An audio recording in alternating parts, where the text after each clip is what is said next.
my love people. So, welcome to one day before exam revision of CMA Inter OM and SM. Right? यहाँ पे basically हम एक chart book जो होता है उसको पूरा रिवाइज करेंगे. आपके लिए एक नया प्रॉपर चार्ट बुक बनाया हुआ है जिसमें एक पेज में एक पूरा चैप्टर कवर किया हुआ है, जिसको हम एक मास्टर चार्ट बोल सकते हैं एक पूरे पर्टिकुलर चैप्टर का. राइट? पूरा जो बुक है ये बुक आपको स्मार्ट फ्लिप बुक के तरीके से दिया जा रहा है. ठीक है? सो आपको एक लिंक दे दूंगा मैं, इस वीडियो के डिस्क्रिप्शन में मिल जाएगा आपको, या इंस्पायर हब में भी आपको मिल जाएगा. अब जैसे ही वहां पे जाते हैं तो कुछ इस तरीके से आप उसको फुल फ्लेजेडली ओपन करके चेक कर सकते हैं. ये देखिएगा, ये प्रॉपर बुक की तरह ओपन होगा, एक फ्लिप बुक की तरह, एंड एक पेज पे एक चैप्टर, पूरा मास्टर चार्ट, इसी के साथ पूरा बुक खत्म. राइट? चलिए आइए. सो हमारा टारगेट ये होगा अगले एक घंटे के अंदर में हम इस बुक के सभी चार्ट्स को गो थ्रू कर लें. राइट? मैं बता दूं, जो स्टूडेंट्स ऐसे हैं जो जनवरी 2023 या उसके बाद के एग्जाम्स दे रहे हैं, आप इस चार्ट बुक को रेफर कर सकते हैं डेफिनेटली. बट मैं आपको और एक चीज बता दूं, अगर आपको डिटेल्ड एक्सप्लेनेशन चाहिए चीजों की, you can refer to the capsule lectures और you can try out the regular batch lectures. ठीक है? वो चीजें यहां नहीं मिलने वाली है. यहां जिन्होंने ऑलरेडी मुझसे पढ़ा हुआ है या कहीं से भी पढ़ा हुआ है या जिनको सब्जेक्ट के बारे में पता है, वो स्टूडेंट्स इस चार्ट बुक का बेनिफिट जरूर ले सकते हैं. आइए स्टार्ट करते हैं. Let's go to the chapter number 1. आपको सामने स्क्रीन पे चैप्टर नंबर 1 दिख रहा होगा. Yes, let's go. So chapter number 1 के अंदर में हमने क्या क्या पढ़ा हुआ है. चैप्टर नंबर 1 बात करता है इंट्रोडक्शन टू ओएम के बारे में. ठीक है? उसके अंदर दो पार्ट्स थे. एक ऑपरेशंस मैनेजमेंट पे फोकस किया करता था, दूसरा ऑपरेटिंग सिस्टम पे फोकस किया करता था, और तीसरा एक एंसिलरी पार्ट था जो रिसेंट ट्रेंड्स के बारे में बताता था. ठीक है? ऑपरेशंस मैनेजमेंट की अगर मैं बात करूं तो ऑपरेशंस मैनेजमेंट का मतलब क्या होता है ये हमने समझा है. तो ऑपरेशंस मैनेजमेंट का मतलब क्या होता है ये हमने समझा हुआ है. It is management of that part of the organisation which is responsible for provision of goods और सर्विसेज. राइट? उसके बाद उसके अंदर में हमने दो ऑब्जेक्टिव्स देखे. ऑपरेशंस मैनेजमेंट के दो objectives, customer service and resource utilisation. At the same time हमने डिफरेंस भी समझा है. पहले ये प्रोडक्शंस मैनेजमेंट हुआ करता था, अभी ये ऑपरेशंस मैनेजमेंट है. तो प्रोडक्शंस और ऑपरेशंस में फर्क क्या है? Productions is an historical term, operations is a modern term. Production में सिर्फ और सिर्फ गुड्स की बात होती थी, ऑपरेशंस में सिर्फ गुड्स, सिर्फ सर्विसेज, एंड गुड्स और सर्विसेज दोनों तीनों इन सब की बात होती है. ठीक है? आइए उसके बाद ऑपरेशंस तो समझ लिया. अब मॉडर्न ऑपरेशंस के कुछ कैरेक्टरिस्टिक्स थे. One of the important questions of this chapter. 4 characteristics थे. पहला, manufacturing as a competitive advantage. दूसरा, सर्विस ओरिएंटेशन. तीसरा, disappearance of smoke stacks. And चौथा वाला, स्मॉल हैज बिकम ब्यूटीफुल, जिसमें हमने work from home etcetera concepts देखे थे. आई होप आपको अंदर का जो कंटेंट है वो धीरे धीरे रिकलेक्ट हो रहा है कुछ हद तक. राइट? उसके बाद स्कोप ऑफ ओएम, ये बेसिकली हमारा पूरा ओएम का सिलेबस ही है. राइट? तो ओएम के अंदर में, ऑपरेशंस मैनेजमेंट के अंदर में एग्जैक्टली क्या क्या चीजें देखी जाती है. पहला, लोकेशन ऑफ फैसिलिटीज. दूसरा, लेआउट ऑफ द फैसिलिटी या प्लांट लेआउट. तीसरा, प्रोडक्ट का डिजाइन. फिर प्रोसेस का डिजाइन, चैप्टर 3. राइट? फिर उसके बाद production planning and control, chapter 4. Quality control, chapter 5. Material control and management of maintenance. ठीक है? चलिए उसके बाद what is operating system? Operating system is nothing but a configuration of resources which will help you to do your operations. ठीक है? उसके अंदर में there were 4 principal functions. पहला वाला मैन्युफैक्चर का मतलब चेंज इन फॉर्म यूटिलिटी था. दूसरा वाला ट्रांसपोर्ट का मतलब चेंज इन प्लेस यूटिलिटी था. तीसरा, सप्लाई का मतलब चेंज इन पोजेशन यूटिलिटी था. फोर्थ वन, सर्विस का मतलब चेंज इन स्टेट यूटिलिटी था. ठीक है? उसके बाद हमने लगभग 11 से 12 रीसेंट ट्रेंड्स देखे थे ऑपरेशंस मैनेजमेंट के अंदर, जिसमें पहला, ग्लोबल मार्केट स्पेस. दूसरा, प्रोडक्शन ऑपरेशन स्ट्रेटेजी. तीसरा, total quality management, continuous improvement याद आ रहा होगा. फिर फ्लेक्सिबिलिटी, टाइम प्रोडक्शन, चीज को जो टाइम लगता है, लर्निंग कर्व थ्योरी जो अपन ने देखा वैसा ही. फिर टेक्नोलॉजी, वर्कर इन्वॉल्वमेंट, जो कि आपका टीक्यूएम का भी कॉन्सेप्ट है. बिजनेस प्रोसेस इंजीनियरिंग, एसएम के चैप्टर 3 में भी कवर्ड है. एनवायरमेंटल इश्यूज, कॉर्पोरेट डाउनसाइजिंग या right sizing, supply chain management and lean productions. इन सभी के बारे में आगे के चैप्टर्स में बात होने वाली है. इसी के साथ 5 मार्क्स का चैप्टर नंबर 1 यहां पे होता है खत्म. ठीक है? आइए चैप्टर नंबर 2. ये देखिए इतना बड़ा चार्ट चैप्टर नंबर 2 का. चैप्टर नंबर 2 में क्या क्या है एक बार आइए जरा हेडर्स देखते हैं. यूजुअली मैंने एक क्रोनोलॉजी फॉलो किया, हायरार्की फॉलो किया है, जहां पे जो टाइटल्स है वो मैंने येलो में दिए हुए हैं, उनके सब टाइटल्स जो है, कंटेंट जो है ग्रीन में दिया हुआ है, और उसमें भी और कुछ सब है तो वो मैंने दिया हुआ है ब्लू कलर के अंदर में. ठीक है? कुछ डिफरेंशिएट करने के लिए आगे बुक में अगर आप देखोगे और एक दो कलर्स यूज किए गए हैं, मैं आपको बताता हूं उस बारे में. राइट? सो चैप्टर नंबर 2 जो है ये demand forecasting and capacity planning के बारे में बात करता है. तो पहली चीज हम फोरकास्टिंग के बारे में पढ़ेंगे, फिर हम कैपेसिटी के बारे में पढ़ेंगे, फिर हम लोकेशन ऑफ अ फैसिलिटी के बारे में पढ़ेंगे, फिर हम फैसिलिटी के लेआउट के बारे में पढ़ेंगे, एंड उसके बाद there is something called as RAP, MRP1, MRP2, ERP, and there is something called as EOQ। ठीक है, ये सभी चीजें हैं। आइए एक एक करके देखते हैं। सबसे पहले फोरकास्टिंग का मतलब क्या होता है? फोरकास्टिंग का मतलब होता है to predict the future with systematic analysis and scientific methods. उसके अंदर में तेरा 3 टाइप्स ऑफ फोरकास्ट, और उनके हिसाब से उनका पीरियड एंड उनका पर्पस भी चेंज होता है। तो short range forecast 3 to 6 months का पीरियड है, जहां पे पर्पस है इन्वेंटरी मैनेज करना, transportation, working capital, labour, workload etcetera. Medium के अंदर में 1 to 2 ईयर्स का जो होता है आपका पीरियड होता है, एंड यहाँ पे बजट्स हो गए, कैश बजट्स हो गए, ओवरऑल बजट्स हो गए, डिविडेंड डिसीजंस हो गए, मेंटेनेंस की बात हो गई, कैपेसिटी की बात हो गई, ये चीजें आती है। लॉन्ग रेंज उसके बाद 5 to 10 to 15 ईयर्स के आसपास में research development, new product, existing product का एक एक्सपेंशन एक्सेट्रा, कैपिटल एक्सपेंडिचर, ये सब चीजें आती है। न्यूमेरिकल जो थे यहाँ पे उसके लिए फॉर्मूला याद करना जरूरी थे, राइट। ट्रेंड के ऊपर था, ट्रेंड सेक्युलर होता है, एक समय पे या तो अपवर्ड या तो डाउनवर्ड जाता है, इसलिए उसको सेक्युलर बोलते हैं। रिग्रेशन मेथड यहाँ पे यूज किया जाता है, राइट। सो ट्रेंड कैलकुलेशन में regression equation of y on x, y is equal to a plus bx, y is sales prediction, x is time deviation या जो भी आपका फैक्टर होगा, पॉपुलेशन एक्सेट्रा। अगर डायरेक्ट है तो चीज बहुत आसान है। डायरेक्ट के केस में क्या है, a is equal to sum of y upon n and b is equal to sum of xy upon x square. Indirect method जो था, यहां पे आपका साइमल्टेनियस इक्वेशन बनाना था, याद है क्या नहीं, right. Summation of a, summation of b etcetera पूरा फॉर्मूला था, मैंने वो यहां इंक्लूड नहीं किया हुआ है। यही टाइप के क्वेश्चन यूजुअली एग्जाम में आते हैं इस तरीके से, लास्ट मोमेंट के हिसाब से यही फॉर्मूला रखा गया है। आप इनडायरेक्ट मेथड भी एक बार देख लीजिएगा। उसके बाद स्टेप्स इन फोरकास्टिंग, राइट। आपको ये पूरे वीडियो में समझ जाएगा चार्ट किस तरीके से पढ़ना है या किस तरीके से क्विकली रिवाइज करना है। 1 से 1.5 घंटे में पूरा OMSM खत्म हो जाएगा।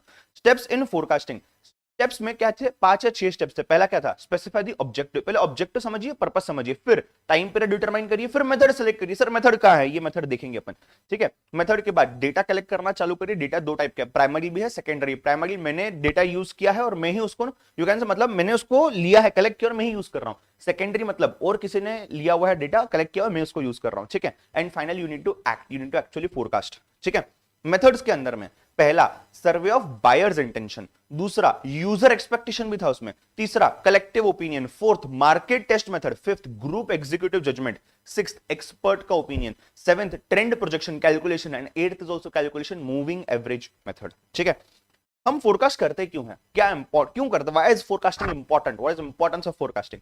रिक्वायर्ड क्वांटिटी समझने के लिए, कौन से समय पे चाहिए, राइट टाइम समझने के लिए, रीजनेबल प्राइस समझने के लिए, एंड फोर्थ राइट क्वालिटी की चीजें समझने के लिए, ठीक है। आइए, फोरकास्टिंग तो हो चुका है खत्म, कैपेसिटी की बात करते हैं। व्हाट इज कैपेसिटी, फॉर्मूला देखा अपन ने, volume of output upon period of time. It is also called as rate of productive capability of a facility, ठीक है। उसके अंदर में आपका जो कैपेसिटी होता है, ये कैपेसिटी शॉर्टेज हो सकता है या कैपेसिटी सरप्लस हो सकता है। कैपेसिटी शॉर्टेज जो है, जहां पे प्रेजेंट कैपेसिटी कम है और फोरकास्टेड डिमांड ज्यादा है, और कैपेसिटी सरप्लस तब होगा जहां पे प्रेजेंट कैपेसिटी ज्यादा है और फोरकास्टेड डिमांड कम है। उसके बाद टाइप्स ऑफ कैपेसिटी में भी शॉर्ट टर्म है, लॉन्ग टर्म है, ठीक वैसे जैसे फोरकास्टिंग में short, medium and long term था, ठीक है। Short term is below 2 years, जो यूज होता है यूजुअली वर्कफोर्स को प्लान करने के लिए, बजट्स के लिए, स्टॉक इन्वेंट्री के लिए, और अबाउ 2 इयर्स जो है capital expenditure, new machines, expansion etcetera के लिए। अगर मैं कैपेसिटी प्लानिंग के डिसीजंस की बात करूं तो 3 अलग अलग प्लान स्टडी किए गए हिस्टोरिकली, तभी से लेके आज तक, इंडस्ट्रियल रेवोल्यूशन फर्स्ट से लेके आज तक। पहला है लेवल कैपेसिटी प्लान, प्रोड्यूस करिए, सेल करिए, जो बच गया स्टॉक करके रखिए, वापस से प्रोड्यूस करिए, सेल करिए, जो बच गया स्टॉक करके रखिए। फिर दूसरा था matching capacity with demand, demand के हिसाब से हम प्रोड्यूस करेंगे, ठीक है। और तीसरा था ऑप्टिमम प्लांट कैपेसिटी, जो आज भी हम यूज करते हैं, लीस्ट एवरेज यूनिट कॉस्ट, ठीक है। नेक्स्ट, उसके बाद effective capacity factors. Effective capacity factors की अगर मैं बात करूं, देखो 2 चीजें हैं। इफेक्टिव कैपेसिटी होने के लिए क्या फैक्टर्स रिस्पॉन्सिबल है और क्या फैक्टर्स रिस्पॉन्सिबल है प्लांट की ओवरऑल कैपेसिटी के लिए। तो दिस इज इफेक्टिव कैपेसिटी के लिए, मतलब आपका कैपेसिटी अच्छे से यूटिलाइज हो, ऑप्टिमम यूटिलाइज हो, उसके लिए हमने क्या करना है। और इस तरफ आप देखोगे तो ओवरऑल प्लांट की कैपेसिटी चेंज होती है, क्यों चेंज होती है, क्या फैक्टर्स जो इन्फ्लुएंस करते हैं, वो यहां पे है, ठीक है। चलिए, सो यहां जब आप देखेंगे, it is facility design, facility का लोकेशन, फैसिलिटी का लेआउट, मतलब पूरा फैक्ट्री के बारे में पहले। दूसरा प्रोडक्ट का डिजाइन, और प्रोडक्ट का डिजाइन के बाद प्रोडक्ट का मार्केट मिक्स, मार्केट के अंदर में कितना बिकता है, प्रोसेस की क्वालिटी और प्रोसेस की क्वांटिटी, कितना वो मैन्युफैक्चर करता है, जो जॉब है उसका डिजाइन, उसका मैकेनिज्म, उसका रिक्रूटमेंट, मोटिवेशन एक्सेट्रा, मटेरियल का मैनेजमेंट, इक्विपमेंट का मैनेजमेंट एंड सेफ्टी। लगभग ये स्कोप ऑफ ओएम की बात होगी। अगर ओएम को अच्छे से पढ़ोगे तो इफेक्टिव कैपेसिटी मेंटेन कर पाओगे, ठीक है, वही बात है। Then factors influencing plant capacity, आप कितना पैसा डाल सकते हो, इन्वेस्टमेंट, आपका डिजाइन में प्रोडक्ट के और प्रोसेस के कितने चेंजेस आते हैं, क्यों आते हैं, ऑटोमेशन डिजायर्ड, मार्केट की डिमांड कैसे चेंज हो रही है और टेक्नोलॉजी किस तरीके से चेंज हो रही है। इसी के साथ कैपेसिटी होता है खत्म। नेक्स्ट आइए, location of a facility. Location of a facility के अंदर में क्या थे, चार चीजें मुझे ध्यान रखने हैं। पहला कौन सी कंट्री, दूसरा मुझे चूज करना है रीजन, तीसरा मुझे चूज करना है लोकेलिटी और चौथा मुझे चूज करना है एग्जैक्ट साइट। अगर मैं लोकेशन ऑफ अ फैसिलिटी की बात करूं तो कंट्री के केस में लॉज देखने हैं, टैक्स लॉज देखने हैं, लेबर को कैसे ट्रीट किया जाता है, लेबर अवेलेबल है या नहीं, एफडीआई कितना अलाउड है, करेंसी रेट, करेंसी फ्लक्चुएशन क्या है, पॉलिटिक्स कैसे है, उस पॉलिटिकल सिनेरियो ओवरऑल कैसा है, उसके बाद इकोनॉमिक सिचुएशन कैसी है, कंट्री की क्राइसिस है नहीं है, उसके बाद physical and natural economics, natural resources भी जो होते हैं ये भी समझना है हमें, डिमांड सप्लाई का खेल भी समझना है हमें यहाँ पे, राइट। देन रीजन की बात करें, इंडिया चूज कर लिया, अब रीजन कौन सा, कौन से स्टेट में जाऊंगा मैं, कौन से जोन में जाऊंगा मैं, वो कैसे सिलेक्ट करेंगे, तो ऐसी चीज सिलेक्ट करनी जहां पर रॉ मटेरियल अवेलेबल हो, रॉ मटेरियल का ट्रांसपोर्टेशन इजीली अवेलेबल हो, लेबर अवेलेबल हो, स्टोरेज अवेलेबल हो, कॉस्ट क्या है, कितना लगता है स्टोरेज का, इन्वेंट्री का, मार्केट कितना है नियर बाय जहां पर आप सर्व कर सकते हो, power, electricity, fuel etcetera, gas etcetera available है क्या, क्लाइमेट, गवर्नमेंट की पॉलिसी, स्टेट गवर्नमेंट्स के सब्सिडीज, राइट। नेक्स्ट लोकेलिटी की मैं बात करूं तो लेबर वहां अवेलेबल है क्या, लेबर के लिए सिविक एमिनिटीज अवेलेबल है क्या, कॉम्प्लीमेंटरी इंडस्ट्रीज है क्या जहां पे मुझे पैकेजिंग हो गया बाकी चीजों की इजीली मिलती है क्या, वाटर, फायर, सेफ्टी, ये सभी चीजें भी यहाँ पे काउंट होती है। लास्टली एग्जैक्ट जो साइट है आपका, वहां पे सॉइल कैसा है, अगर आपको कुछ ग्रो करना है बाय एनी चांस उसके लिए सुटेबल है क्या, सरफेस कैसा है, ओवरऑल साइज कितनी अवेलेबल है, ये सभी चीजें मैटर करती है। इसी के साथ लोकेशन ऑफ फैसिलिटी होता है खत्म। अब फैसिलिटी का लेआउट यानी कि प्लांट का लेआउट, कितने लेआउट होते हैं प्लांट के, राइट, 6 लेआउट होते हैं प्लांट के। पहला प्रोसेस, दूसरा प्रोडक्ट, तीसरा फिक्स्ड पोजीशन, फोर्थ सेल्यूलर, ये सभी फोर्थ चैप्टर में, थर्ड चैप्टर में कवर्ड है, फिर हाइब्रिड और फिर सर्विस के लिए खास करके फैसिलिटी, ठीक है। ऐसे कौन से फैक्टर्स है जो आपके लेआउट को अफेक्ट करते हैं, तो पहले तो आपके प्लांट का लोकेशन, आपके मैनेजर्स की पॉलिसी, किस तरीके से चीजों को मैनेज करना है, आपका प्रोडक्ट क्या है, आप कौन से मशीन यूज कर रहे हो, आपके पास रॉ मटेरियल कौन सा है, कितना है, और वर्कर स्किल्ड है, अनस्किल्ड है, किस तरीके के वर्कर है, कैसे काम कर रहे हैं, राइट। आपने अगर एक अच्छा लेआउट बनाना है तो अच्छा लेआउट तब बनेगा जब आपके कुछ बेसिक चीजें फुलफिल होने वाली, जैसे कि आप लेबर का यूटिलाइजेशन कर रहे हो, फ्लेक्सिबल ऑप्शंस अवेलेबल है लेआउट के अंदर, स्पेस पूरा का पूरा यूटिलाइज हो रहा है, एम्प्लॉय मोरल हाई है, फ्लो ऑफ मटेरियल भी है, ये पांचों चीजें हैं, राइट। अच्छा, अगर ये पांचों चीजें नहीं है, ये पांचों चीजें नहीं है या इसमें से कुछ भी 19-20 हो रहा है तो जरूरत पड़ सकती है रीडिजाइन करने की। तो रीडिजाइन करने की जरूरत कब कब पड़ती है, जब हेल्थ एंड सेफ्टी के इश्यूज होते हैं, गवर्नमेंट ने कुछ लीगल, कुछ लॉ लेकर के आगे, लीगल कंप्लायंसेस चेंज हो रहे हैं उसके हिसाब से, प्रोसेस का डिजाइन चेंज हो रहा है, प्रोडक्ट का डिजाइन चेंज हो रहा है, चेंज इन आउटपुट वॉल्यूम हो रहा है, वो चीज हो सकती है, बॉटल नेक ऑपरेशन हो सकता है, बॉटल नेक याद है ना, राइट। मेरे सामने बॉटल नहीं, हाँ हाँ है बॉटल, ये देखो बॉटल नेक याद आ रहा है क्या कुछ, यहाँ पे कितनी भी कैपेसिटी हो, यहां से जितना बाहर निकलेगा उतना ही बाहर निकलेगा, तो एक वर्क स्टेशन, एक सेंटर, कोई भी एक चीज आपका बॉटल नेक बन सकता है, ठीक है। सो बॉटल नेक ऑपरेशंस की वजह से भी आपकी डिजाइन रीडिजाइन की जा सकती है, न्यू प्रोडक्ट्स इंट्रोड्यूस हो रहे हैं, न्यू सर्विस इंट्रोड्यूस हो रही है, राइट। देन एम्प्लॉय, लो एम्प्लॉय मोराल है, ऐसा भी हो सकता है। तो बेसिकली इनको अगर हमने ये दोनों चीजें समझ के प्रिंसिपल्स में बिठा दिया जाए तो प्लांट लेआउट के कुछ प्रिंसिपल्स है, 6-7 प्रिंसिपल्स है, ध्यान देना। प्रिंसिपल ऑफ मिनिमम ट्रैवल या transport, sequence, usages, compactness, principle of safety and satisfaction, principle of flexibility and principle of minimum investment, ठीक है। उसके बाद इंपॉर्टेंस ऑफ लेआउट, लेआउट क्यों चाहिए, ताकि हम बॉटलनेक्स को अवॉइड कर सके, ताकि हम अननेसेसरी कॉस्टली चेंजेस को अवॉइड कर सके, इसलिए अच्छे से लेआउट बना लो सोच समझ के, हम सुपरवाइज कर सके, नजर रख सके चीजों पे, हम इकोनॉमीज ले सके, हैंडलिंग जितना आसानी से स्केल के साथ हम हैंडल कर सकते हैं चीजों को, मटेरियल को, फिनिश गुड्स को, right.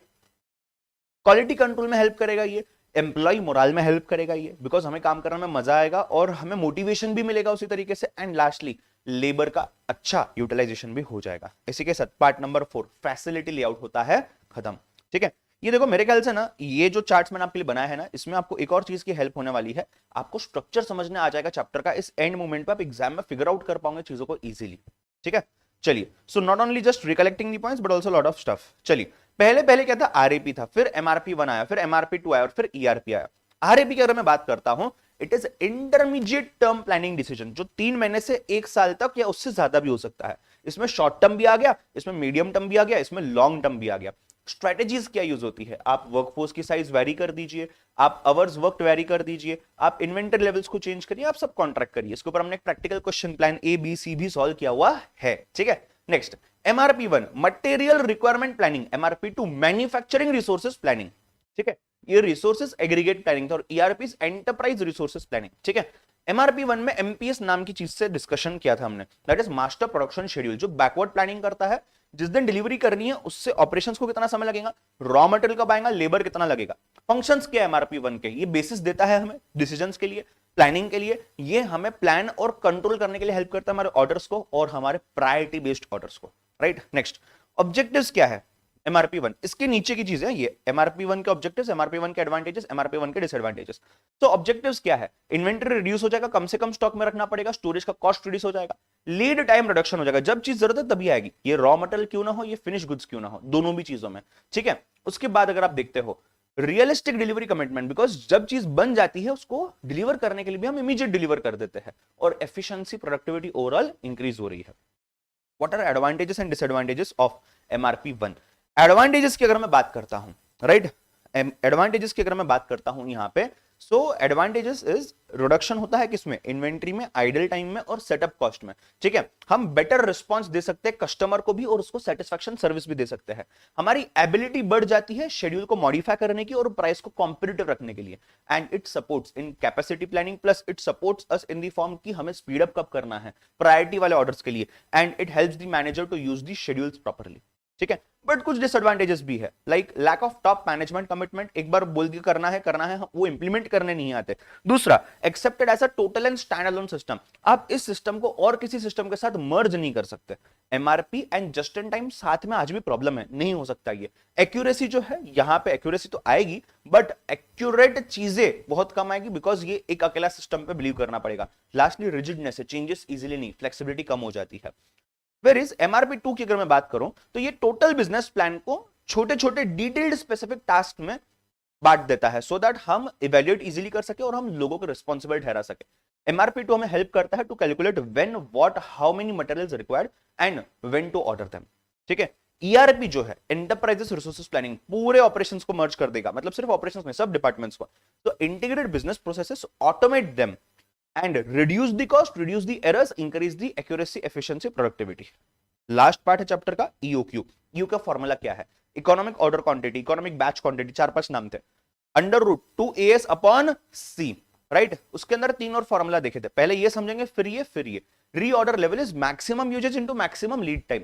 Maximum level is reorder level plus, maximum में प्लस है, मिनिमम में माइनस है, reorder level plus EOQ into minimum usages into minimum lead time. और यहां पे अगर आप देखेंगे मिनिमम लेवल के अंदर क्या है, reorder level minus normal usages into normal lead time. तो मिनिमल में नॉर्मल है, मैक्सिमम में मिनिमम है और रीऑर्डर में मैक्सिमम है, ठीक है। चलिए इसी के साथ ये पूरा का पूरा 10 मार्क का चैप्टर 2 होता है खत्म, ठीक है। आइए chapter number 3, I guess theory chapter again. Chapter 3 में अगर आपको याद होगा तो प्रोसेस डिजाइन और प्रोडक्ट डिजाइन की बात की थी, 5 to 7 मार्क्स का चैप्टर आता है कहीं भी, राइट। सो चैप्टर नंबर 3 के अंदर में इस चैप्टर को 3 पार्ट्स में डिवाइड किया गया है। अगेन पहला पार्ट जो है आपका वो है प्रोडक्ट डिजाइन, जो फर्स्ट स्टेप है, सेकंड स्टेप है प्रोसेस का डिजाइन, और थर्ड स्टेप है आपका PLC, प्रोडक्ट लाइफ साइकिल। आइए एक एक करके देखते हैं। प्रोडक्ट डिजाइन की बात करते हैं। प्रोडक्ट डिजाइन के अंदर में मेरे ऑब्जेक्टिव्स क्या है, याद करिए, सब चार्ट बना के दिए थे आपको मैंने मैन्युअली, उसी को ऑटोमेट करके सामने दिया हुआ है डिजिटल फॉर्मेट में। सो ऑब्जेक्टिव्स क्या क्या है, आपको कुछ चीजें इंक्रीज करनी है, कुछ चीजें डिक्रीज करनी है। इंक्रीज क्या करनी है, प्रॉफिट, क्वालिटी, प्रोडक्टिबिलिटी। प्रोडक्टिबिलिटी मतलब यूजेज, प्रोडक्टिविटी नहीं है, प्रोडक्टिबिलिटी है। आपको रिड्यूस क्या करना है, कॉस्ट रिड्यूस करना है, कस्टमर का कंप्लेंट रिड्यूस करना है और समय, टाइम रिड्यूस करना है, ठीक है। ये जो प्रोडक्ट डिजाइन का डिपार्टमेंट होता है एग्जैक्टली करता क्या क्या है, कस्टमर की नीड समझता है, एग्जिस्टिंग प्रोडक्ट को रिफाइन करता है, न्यू प्रोडक्ट बनाने में मदद करता है, क्वालिटी के गोल्स मीट करने में मदद करता है, कॉस्ट के टारगेट्स, प्रोटोटाइप का टेस्टिंग एंड डॉक्यूमेंटेशन, ठीक है। उसके बाद एक अच्छे प्रोडक्ट को डिजाइन करना है तो कुछ कैरेक्टरिस्टिक्स है, याद आ रही है, ये तो तुम भूल ही नहीं सकते। दिखने में अच्छा होना चाहिए, अपीयरेंस, परफॉर्मेंस भी अच्छा होना चाहिए, रिलायबल होना चाहिए, मेंटेनेबल होना चाहिए, अवेलेबल होना चाहिए। फिर ट्रिपल एस था, सिंप्लीफिकेशन, स्टैंडर्डाइजेशन, स्पेसिफिकेशन, प्रोडक्टिबिलिटी था और सेफ्टी था। सेफ्टी इंसान का भी, हेल्थ का भी एंड एनवायरमेंट का भी, ठीक है। उसके बाद फैक्टर्स कौन से जो इन्फ्लुएंस करते हैं प्रोडक्ट डिजाइन को चेंज होने के लिए, पॉजिटिवली नेगेटिवली व्हाटसोएवर, राइट। उसमें क्या क्या देखा, पहला कस्टमर की नीड, उसमें दो पार्ट बनाए थे हमने, internal external. Internal process related होता है, एक्सटर्नल प्रोडक्ट रिलेटेड होता है। Internal is capacity, cost price ratio, types of material used, methods used, equipments used, ठीक है। उसके बाद जो प्रोडक्ट रिलेटेड होता है एक्सटर्नल, जो दिखने में आता है, वो क्या होगा, कन्वीनियंस टू यूज है, क्वालिटी है, पैकेजिंग की क्वालिटी है, और फंक्शन एंड फॉर्म है, ठीक है। उसके बाद ये पहला पार्ट खत्म, प्रोडक्ट डिजाइन। प्रोसेस डिजाइन पे आते हैं। प्रोसेस डिजाइन के अंदर में अगर आप देखोगे तो प्रोसेस स्ट्रेटेजी में सोचना होता है क्या करना है, और प्रोसेस सिलेक्शन में सिलेक्ट करना होता है कौन सा प्रोसेस, राइट। ये दोनों रिलेटेड थे, इफ यू रिमेंबर, दोनों चीजें रिलेटेड थी। अगर आप ध्यान से देखेंगे मेरे इस तरफ अगर आप देखेंगे यहाँ पे प्रोसेस स्ट्रेटेजी, तो प्रोसेस स्ट्रेटेजी में तीन थे, process focus, repetitive focus, product focus, right. और मेरे यहाँ पे देखोगे लेफ्ट हैंड साइड पे मेरे, तो आपको दिखेगा यहाँ पे job shop, batch, repetitive, continuous and project. अगर मैं जॉब शॉप की बात करूं, देखो मैंने यहाँ पे एबीसीडी दिया है, यहाँ पे 1 2 3 दिया हुआ है। प्रोसेस फोकस जो होता है ये ए और बी के लिए काम आता है, मतलब प्रोसेस फोकस के अंदर में जॉब शॉप भी आता है, बैच भी आता है कुछ हद तक। रिपीटेटिव में बी और सी, मतलब बैच भी आएगा, रिपीटेटिव भी आएगा कुछ हद तक। प्रोडक्ट फोकस में सी और डी है, मतलब रिपीटेटिव भी आएगा, कंटिन्यूअस भी आएगा। और अगर मैं प्रोजेक्ट की बात करूं तो प्रोजेक्ट में सभी आता है, प्रोसेस भी आएगा, रिपीटेटिव भी आएगा, प्रोडक्ट भी आएगा, ठीक है। ऐसे आप इसको याद कर सकते हो, ठीक है। चलिए, सो इसके अंदर में अभी आइए प्रोसेस स्ट्रेटेजी की अगर मैं बात करूं, उसके कुछ कंसिडरेशंस थे, तीन चीजें थी। पहला मेक और बाय, खुद बनाएंगे या खरीद के लाएंगे। दूसरा कैपिटल इंटेंसिटी, कितना पैसा डाल सकते हो। तीसरा प्रोसेस फ्लेक्सिबिलिटी, उसके ऊपर फोकस किया जा सकता है। प्रोसेस स्ट्रेटेजी के अंदर में हमने ये चार्ट देखा था, हमारा फेमस सा चार्ट, उसको यहाँ पे एज इट इज डाल दिया गया, बिकॉज आपके दिमाग में इसकी पिक्चर बैठ चुकी होगी, ठीक है। इसको ऑटोमेट नहीं किया मैंने जानबूझ के। तो तीन प्रोसेस स्ट्रेटेजीज थे, process focus, product focus, repetitive focus. Process focus 75% in use है, राइट। नेचर जो है, प्रोसेस को हम कस्टमाइज कर सकते हैं, प्रोडक्ट को हम टोटली स्टैंडर्डाइज है, रिपीटेटिव को बैच में ना तो कुछ हद तक कस्टमाइज किया जा सकता है। Process is also known as intermittent process, जहां पे हम उसको थोड़ा सा कस्टमाइज कर सकते हैं। और प्रोडक्ट जो है इसको कंटिन्यूअस प्रोसेस, एक बार सेटअप कर दे कि कंटिन्यूअसली प्रोड्यूस हो रहा है। ये कंसिस्ट करता है जॉब शॉप्स का, ये कंसिस्ट करता है प्रोडक्ट ओरिएंटेड, और यहाँ पे असेंबली लाइन्स है, मॉड्यूल्स है। एग्जांपल ये कोई भी इंडस्ट्री ले लो, यहाँ पे स्टील, फार्मा एक्सेट्रा, यहाँ पे ऑटोमोबाइल एक्सेट्रा। वेरिएबल कॉस्ट यहाँ पे बहुत ज्यादा है, फिक्स्ड कॉस्ट यहाँ पे बहुत ज्यादा है, ठीक है। फ्लेक्सिबिलिटी यहाँ पे हाई है बिकॉज कस्टमाइज्ड है, यहाँ पे नहीं के बराबर है क्योंकि स्टैंडर्डाइज्ड है, और यहाँ पे थोड़ा सा है बट प्रोसेस से लेस है क्योंकि पार्टली कस्टमाइज्ड है, ठीक है। फिर आइए प्रोसेस सिलेक्शन। प्रोसेस सिलेक्शन में 5 चीजें थी ना, job shop, batch, repetitive, continuous and project. आइए एक एक करके देखते हैं। जॉब शॉप के अंदर में लो वॉल्यूम है, वैरायटी हाई है, इंटरमिटेंट प्रोसेसिंग है, हर जॉब की अलग अलग रिक्वायरमेंट हो सकती है, ठीक है। देन हाईली कस्टमाइजेशन अवेलेबल है, यहाँ पे फ्लेक्सिबिलिटी है, स्किल्ड लेबर काम करेगा, example paint shop etcetera. Batch की अगर मैं बात करूं तो बैच के अंदर में क्वांटिटी भी, वॉल्यूम भी मॉडरेट है और वैरायटी भी मॉडरेट है, ज्यादा नहीं बट बहुत कम भी नहीं। सिमिलर प्रोडक्ट्स है जिनको रिपीटेडली हमें प्रोड्यूस करना है, प्रोवाइड करना है, जैसे कि example pharma, example ice cream etcetera. Repetitive जो है, रिपीटेटिव के अंदर में हाई वॉल्यूम है बट स्टैंडर्ड गुड्स है, स्टैंडर्डाइज्ड गुड्स है, राइट। बहुत ज्यादा भी नहीं बहुत कम भी नहीं, थोड़ा सा फ्लेक्सिबिलिटी अवेलेबल है, लो स्किल्स में भी चल जाएगा। असेंबली लाइन प्रोसेस है, इसके वजह से मास प्रोडक्शन भी होता है, example automobiles, right. Then continuous के अंदर में हाईली स्टैंडर्डाइज्ड प्रोडक्ट्स है, राइट, वैरायटी कम हो जाएगी एंड वॉल्यूम बहुत ज्यादा है, वैरायटी तो बिल्कुल मतलब नहीं के बराबर ही है बट है थोड़ा बहुत तो भी, ठीक है। रिजिड लाइन है जिसको फ्लेक्सिबल नहीं कह सकते हैं हम, कैपिटल इंटेंसिव है, पैसा डालना पड़ेगा, स्टील, सीमेंट एक्सेट्रा। लाइन खड़ी कर दो, काम चालू। प्रोजेक्ट के अंदर dams, bridges, buildings, hospitals etcetera. So customisation बहुत ज्यादा है, कॉम्प्लेक्स हो सकती है एक्टिविटीज, और एक्टिविटीज लार्ज नंबर में हो सकती है, ठीक है। चलिए उसके बाद last part of the chapter, product life cycle, PLC। आइए इसको समझते हैं।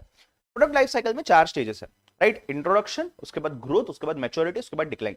एक इंसान जिसे पैदा होता है और उसके मरने तक जो साइकिल होती है, सेम साइकिल प्रोडक्ट की या बिजनेस की होती है। इंट्रोडक्शन में रिसर्च एंड डेवलपमेंट पे फोकस किया जाएगा, टेस्टिंग पे फोकस किया जाएगा, मार्केटिंग पे फोकस किया जाएगा, अवेयरनेस क्रिएट करोगे। ग्रोथ के लेवल पे आपका सेल्स भी बढ़ेगा, प्रॉफिट भी बढ़ेगा।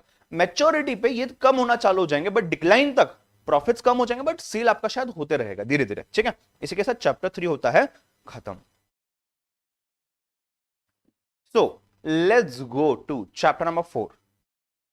आइए चैप्टर नंबर 4 में बात करते हैं। Chapter number 4 is one of the high weightage का चैप्टर, जो कि प्रैक्टिकली बहुत ज्यादा रिलेवेंट है और थ्योरेटिकली भी रिलेवेंट है।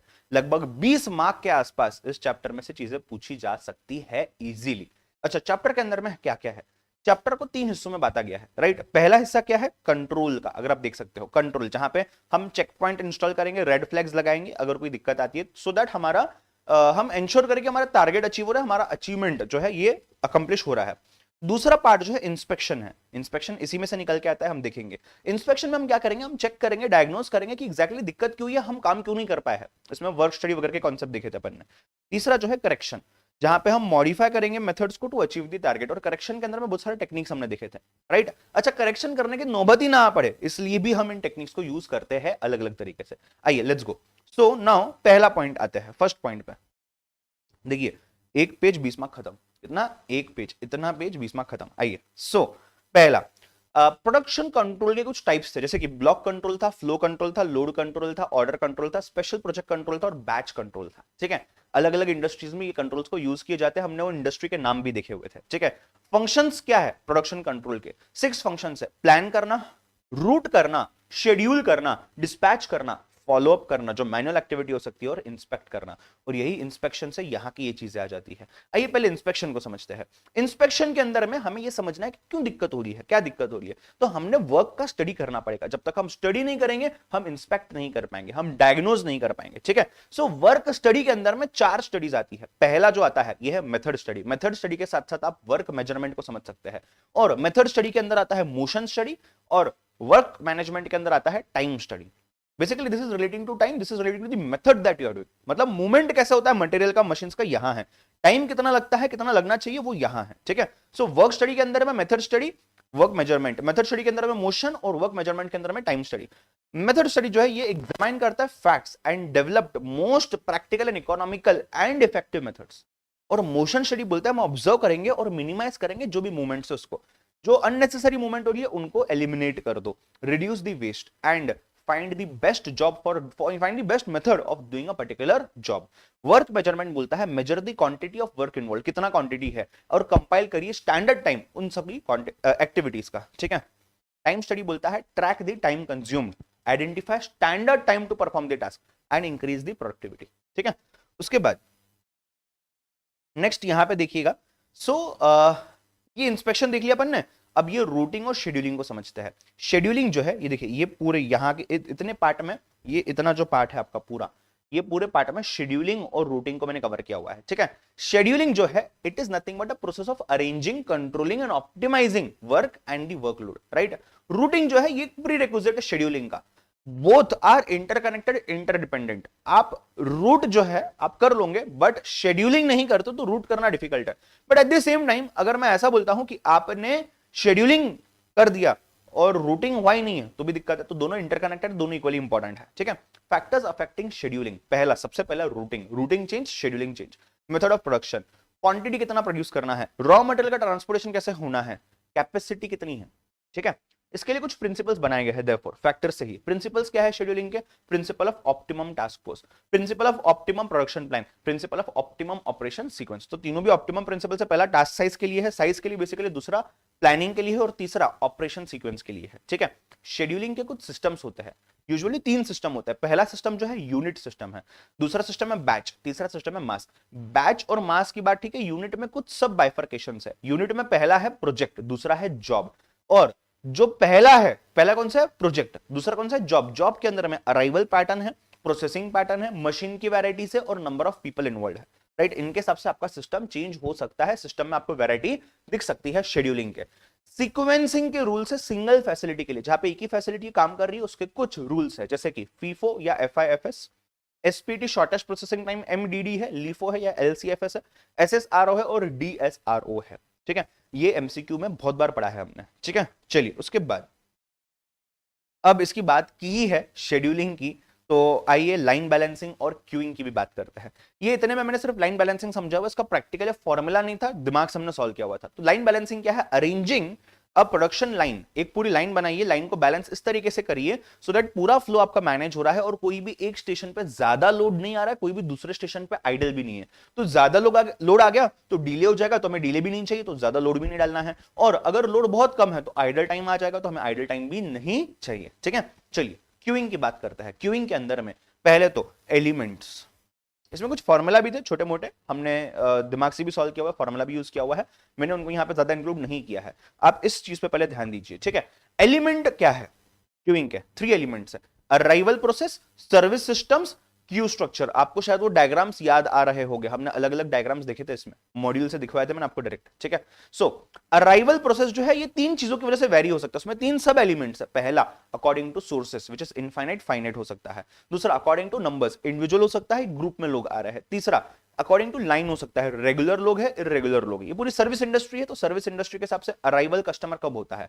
फिर दूसरा है सर्विस का सिस्टम, और सर्विस के सिस्टम में दो सब एलिमेंट्स है, एक है स्ट्रक्चर, दूसरा है स्पीड। स्पीड के अंदर में दो और सब एलिमेंट्स है, सर्विस रेट है जो कि कस्टमर्स अपॉन टाइम से कैलकुलेट किया जाता है, फॉर्मूला में देखा था, दूसरा है सर्विस टाइम जो कि टाइम अपॉन कस्टमर्स से निकाला जाता है। अच्छा, ए पार्ट जो है स्ट्रक्चर, उसके अंदर में चार स्ट्रक्चर्स है, ध्यान देना। पहला सिंगल सर्विस फैसिलिटी, दूसरा multiple parallel facility with single queue, एक ही लाइन है बट पैरेलल फैसिलिटीज है, तीसरा multiple parallel facilities with multiple queues, एक लाइन नहीं चार पांच लाइन है, और चौथा service facilities in a series, पहले एक फिर दूसरा फिर तीसरा, पैरेलल नहीं है। और क्यू का स्ट्रक्चर जो है इसमें चार चीजें थी, चार चीजें, पहला क्या FIFS फीफो, फिर LCFS लीफो, SIRO यानी कि ये रैंडमली जनरेट किया जाएगा, तो नसीब लिखा था अपन ने, और प्रायोरिटी के बेसिस पे यानी कि हमने पैसा देखा था यहाँ पे, ठीक है। चलिए उसके बाद वेटिंग लाइन जो लगती है, ये जो क्यू की बात हुई ना, तो वेटिंग लाइन जो लगती है इसका कैरेक्टरिस्टिक्स क्या है, और ये जो क्यू का सिस्टम है पूरा उसके कैरेक्टरिस्टिक्स क्या है, ये क्यों बनता है। तो वेटिंग लाइन जो है उसमें पॉपुलेशन सोर्स इंपॉर्टेंट है, नंबर ऑफ सर्वर्स या मशीन्स या वर्क स्टेशंस आ जाता है, अराइवल्स है, सर्विस पैटर्न क्या है, क्यू का डिसिप्लिन क्या, हम एडमिनिस्टर कैसे कर रहे हैं चीजों को। और अगर मैं क्यू सिस्टम की बात करूं तो सिस्टम के अंदर में आपका क्यू का लेंथ कितना है, ओवरऑल सिस्टम का लेंथ कितना है, कितना समय लगता है इंसान को आने के लिए, वेटिंग का टाइम कितना लगता है, टोटल प्रोसेसिंग का टाइम कितना लगता है वेटिंग टाइम इंक्लूड करके, और सर्विस का आइडल टाइम कितना है, ठीक है।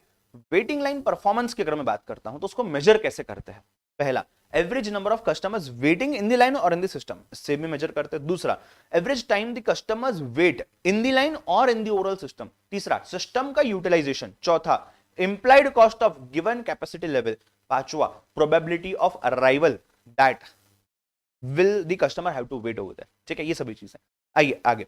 अब यहां पे हमने इंस्पेक्शन जो पढ़ा था ना, उसमें कुछ जॉब इवैल्यूएशन के मेथड्स थे जिससे हम असाइनमेंट पे भी गए थे, मैंने उसको यहां कवर किया हुआ है। तो जॉब इवैल्यूएशन के अंदर में क्या क्या देखा, there are certain systems, there are basically 3 systems. पहला सिस्टम क्या है, रैंकिंग और ग्रेडिंग मेथड है, दूसरा क्या है, फैक्टर कंपैरिजन मेथड है, तीसरा क्या है, पॉइंट रेटिंग मेथड है। पॉइंट रेटिंग में स्टेट पॉइंट भी है, वेटेड पॉइंट भी है, और मनी वेटेड पॉइंट भी है, ठीक है। उसके बाद फंक्शंस है जो अफेक्ट करते हैं जॉब के इवैल्यूएशन को। पहला जो है क्वालिफिकेशंस रिक्वायर्ड है, जो क्वालिफिकेशंस है उसके हिसाब से उसको क्वालिफिकेशंस को बनाना, जॉब में चैलेंजेस क्या, डिफिकल्टीज क्या है, जॉब की रिस्पॉन्सिबिलिटीज क्या है, एंड लास्टली वर्किंग कंडीशंस क्या है, ठीक है। आइए उसके बाद करेक्शन के अंदर में, अब देखिएगा करेक्शन के अंदर में ना 4 चीजें हैं, LPP है लीनियर प्रोग्रामिंग प्रॉब्लम्स, असाइनमेंट है, ट्रांसपोर्टेशन है और सिमुलेशन है। उसके अलावा 2 कंसेप्ट और बच जाते थे तो उनको मैंने यहीं पे डाला हुआ है, जैसे कि क्लीन ऑपरेशंस है, चैप्टर 1 में पढ़ के आया है, दूसरा जस्ट इन टाइम भी चैप्टर 1 चैप्टर 2 में पढ़ के आया है, तो उनको भी देखेंगे, ठीक है। LPP में आपको डायरेक्ट क्वेश्चन दिया जा सकता है, टेबल दिया जा सकते हैं, या फिर बोला जा सकता है आप टेबल बनाइए पहले फिर LPP का इक्वेशन बनाइए। LPP कुछ सॉल्व करने में हेल्प नहीं करता, बस प्रॉब्लम को स्टेट करने में हेल्प करता है, तो आपको मैक्सिमाइजेशन करना पड़ेगा किसी चीज का, सो मैक्सिमाइज Z बन जाता है ऑब्जेक्टिव फंक्शन। दूसरा है सब्जेक्ट टू कॉन्स्ट्रेंट, कॉन्स्ट्रेंट जितने भी हो सकते हैं A B X Y available जो आपको चाहिए अज्यूम कर लीजिए, और उसके साथ साथ नॉन नेगेटिविटी कॉन्स्ट्रेंट भी आता है, X Y A B C D whatever is greater than equal to 0, ठीक है। आइए असाइनमेंट और ट्रांसपोर्टेशन 2 बड़ी चीजों की बात करते हैं, ठीक है। चलिए असाइनमेंट के अंदर में पूरा प्रोसेस शॉर्ट में दिया गया है, समझते हैं। Balance the matrix by introducing dummy row and dummy column if it is not balanced already, if it is balanced already कोई दिक्कत नहीं, go ahead, if it is not balanced तो ये करना है, तो पहली चीज। दूसरी चीज, अगर ये मिनिमाइजेशन है मैक्सिमाइजेशन है चेक करना है, तो मैक्सिमाइजेशन होगा तो नहीं चलेगा, मिनिमाइजेशन होगा तो ठीक है चल जाएगा, हंगेरियन मेथड है ना, राइट, हंगेरियन मेथड याद है ना, राइट। सो मैक्सिमाइजेशन है तो मिनिमाइज में कन्वर्ट करना पड़ेगा, मिनिमाइज तो आगे बढ़ना है। So choose highest element from the matrix and subtract all the elements from that highest element and form a relative loss matrix. ये रिलेटिव लॉस मैट्रिक्स जो है इसके ऊपर, ये तो मिनिमाइज्ड हो गया, अभी इसके ऊपर आप आगे काम कर सकते हो if the matrix is not already minimised. उसके बाद choose smallest element from each row and subtract it from all the elements of that particular row.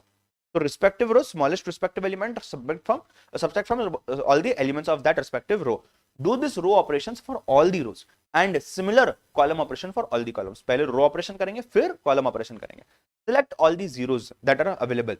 Draw minimum number of lines covering all the zeros. जितना minimum 5 बनाए हैं, 4 में हो सकता है तो 4 बनाइए, 3 में हो सकता है 3 बनाइए, ठीक है।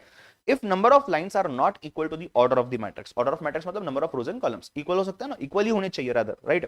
Then solution is not optimal. and make improved matrix. If solution is optimal, go ahead. If it is not optimal, then make improved matrix. कैसे? अनकवर्ड एलिमेंट्स जो जिनके ऊपर लाइन ड्रॉ नहीं किया गया उसमें से स्मॉलेस्ट एलिमेंट को चूज करिए और उसको सब्ट्रैक्ट करिए from all the other uncovered elements और उसको ऐड करिए उस एलिमेंट पे जो इंटरसेक्शन ऑफ टू लाइंस पे प्रेजेंट है, ठीक है। फिर उसके बाद रिपीट 5 अबो, मतलब वापस से ऑप्टिमलिटी करिए, ऑप्टिमल आ गया, select zeros in such a way that each row and each column have only one single zero. तो इससे आप स्टार्ट कर सकते हो सिंगल जीरो वाले रो या कॉलम से।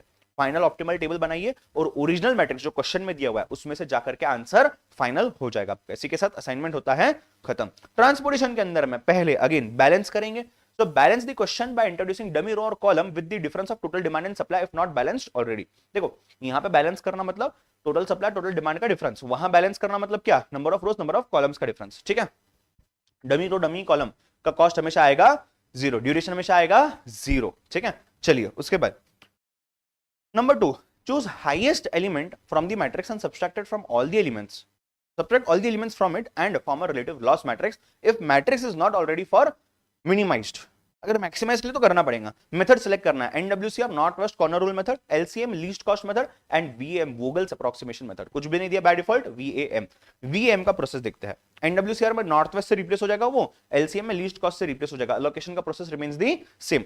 For VAM find row and column penalties by reducing next smallest cost from the smallest cost। फिर हाईएस्ट पेनल्टी चूज करना है, हाईएस्ट पेनल्टी वाला लो या कॉलम में क्या करना है, लोवेस्ट कॉस्ट चूज करना है और उसमें अलोकेट करना है क्वांटिटी। तो डिमांड या सप्लाई जो भी लेस है उसको अलोकेट करना है, कॉलम या रो को स्ट्राइक ऑफ करते जाना है, जो जीरो होते जा रहा है दूसरा वाला उसको उतने से रिड्यूस कर देना है। If m plus n minus 1 मतलब number of rows number of columns -1 is not equal to number of allocations जो आपने बनाए हैं, देन solution is degenerate। नहीं चलेगा, हमें नॉन डिजेनरेट चाहिए। And then mark the lowest non allocated cell with E, epsilon, not E exactly, epsilon Greek word। use UV method for all allocated cells। और formula क्या है, Cij is equal to UI plus Vj, right. U row के लिए, V column के लिए, I row का number, V column का number, J column का नंबर, सॉरी। U1 को जीरो ज्यूम करना, चलना है आगे। Calculate opportunity cost for all unallocated cells. क्या formula, delta Ij is equal to Cij minus UI plus Vj। सब कुछ हवे में भी कर सकते हो, टेबल बनाने टेबल भी बना सकते हो। Even if one value in step number 7 is negative, then follow loop method and make the solution optimal। if it is not non-negative, मतलब सभी non-negative है, तो आप optimality को जा सकते हो, allocations into cost multiply करिए, total निकालिए, आंसर आ जाएगा। loop method क्या है, select largest negative cell and consider it as plus x। draw a loop covering rest of the corners being allocated cells only। allot alternative plus x and minus x। choose lowest quantity of minus x, add it to where it is plus x and subtract it from where it is minus x। और repeat step number 6 and 7, मतलब वापस से UV method, वापस से delta Ij का method, ठीक है। चलो तो इसी के साथ ट्रांसपोर्टेशन होता है खत्म। सिमुलेशन के अंदर में हम कौन सा सिमुलेशन यूज करते हैं, मॉन्टे कार्लो सिमुलेशन, ठीक है। मॉन्टी बाबा क्या बोलते हैं, कैलकुलेट प्रोबेबिलिटी, क्यूमुलेटिव प्रोबेबिलिटी, अगर आपको नहीं दिया गया है तो दिया तो बहुत अच्छी बात है। फिर कैलकुलेट रेंज, रेंज जो है उस रेंज को चेक करना है आपके रैंडम नंबर के साथ और आपने एक्चुअल वैल्यू डालना है, नया टेबल बनाना है, दिमाग लगाना थोड़ा सा, कैसा टेबल है, आपने बहुत सारे एग्जांपल्स देखे हुए हैं, ठीक है। आइए उसके बाद लीन ऑपरेशंस की बात करते हैं। Let's talk about lean operations. Lean operations क्या बोलता है, operations are supposed to be lean. What do you mean by lean, cost cut करिए, वेस्टेज रिड्यूस करिए, ऑपरेटिंग एफिशिएंसी बढ़ाइए, ये हमारे टॉप प्रायोरिटी है, राइट। मतलब बेसिकली बहुत कुछ करना है कम चीजों के साथ, मिनिमलिस्टिक अप्रोच, राइट। अवॉइड क्या करना है, avoid wasting time, avoid waste of investment, avoid waste of having idle workers. Elements क्या है, supply chain management, work consciousness, उसके बाद continuous quality improvement, cellular manufacturing, operate in JIT mode, just in time mode, ठीक है। Then cellular manufacturing एक concept है, यहां पे हमने देखा ना सेल्यूलर मैन्युफैक्चरिंग एलिमेंट इसका, उसके बारे में। सेल्यूलर मैन्युफैक्चरिंग क्या है, build variety of products with little waste as possible, कम से कम वेस्टेज। मतलब बेसिकली लीन ऑपरेशंस में बात हो रही है वेस्टेज की, वेस्टेज को हमने कम करना, बाकी और कुछ भी नहीं है, ठीक है। So equipments are arranged in a way to support smooth flow of raw material with minimal transport and minimal cost and minimal delay, ठीक है। JIT की बात करो अगर, जस्ट इन टाइम की, जस्ट इन टाइम मैन्युफैक्चरिंग या production. So manufacture करना है सेल करने के लिए, हमें स्टोर कुछ नहीं करना है हमारे पास। Not to produce in advance, not to produce in surplus, दोनों भी चीजें नहीं चलेंगी। इंपॉर्टेंस क्या है JIT का, प्रोवाइड राइट क्वालिटी चीज at right price, produce only what the customer wants, produce only as quickly as customer wants. पहले मत प्रोड्यूस करके रखो एडवांस में, produce in minimum possible lead times, ज्यादा डिफरेंस नहीं होना चाहिए रॉ मटेरियल के इसमें भी और फिनिश गुड्स के इसमें भी। Produce in minimal possible lead times, produce with only the features that customer wants, extra मत प्रोड्यूस करके रख दो, गलत है वो भी, produce with no waste of any resource. ठीक है, जीआईटी का ओवरव्यू अगर मैं देखूं, कुछ पॉइंट दिए हुए हैं, प्रिंसिपल्स वगैरह बोल सकते हो, एलिमेंट्स बोल सकते हो।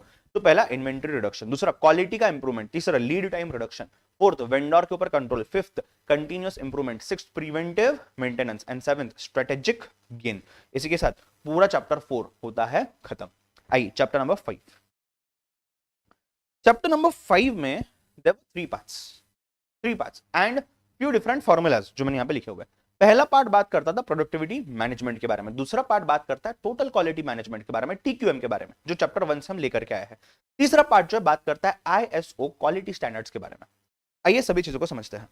पहला, प्रोडक्टिविटी में देखिए, it is state of being productive which is nothing but relation of output to inputs. Formula भी था, productivity is equal to output upon input. Measure of how much input is required to achieve a given output is called as productivity basically. And productivity index क्या है? It is a method to track कि आपका productivity कितना है actual में. So productivity के अंदर में if you see there are 5 points. Productivity क्यों इंपॉर्टेंट है, वाई प्रोडक्टिविटी, उसके कुछ फॉर्मूलाज है, उसके कुछ टूल्स है, उसके कुछ फैक्टर्स है जिससे वो अफेक्ट करता है, एंड लास्टली प्रोडक्शन और प्रोडक्टिविटी का डिफरेंस क्या है वो मैंने यहां बताया हुआ है। ठीक है, आइए, सो वाई प्रोडक्टिविटी, पहले तो कंपटीशन को बीट करने के लिए, दूसरा मैनेजमेंट को गाइड करने के लिए चीजें कितनी एफिशिएंटली चल रही है, तीसरा प्रोग्रेस का इंडिकेटर है, चौथा मैक्सिमाइज करना है यूटिलाइजेशन ऑफ स्कैर्स रिसोर्सेज खास करके, ओवरऑल भी बट स्कैर्स खास करके, उसके बाद इंप्रूव प्रॉफिट एंड गुडविल, फिर की to national prosperity and labour prosperity.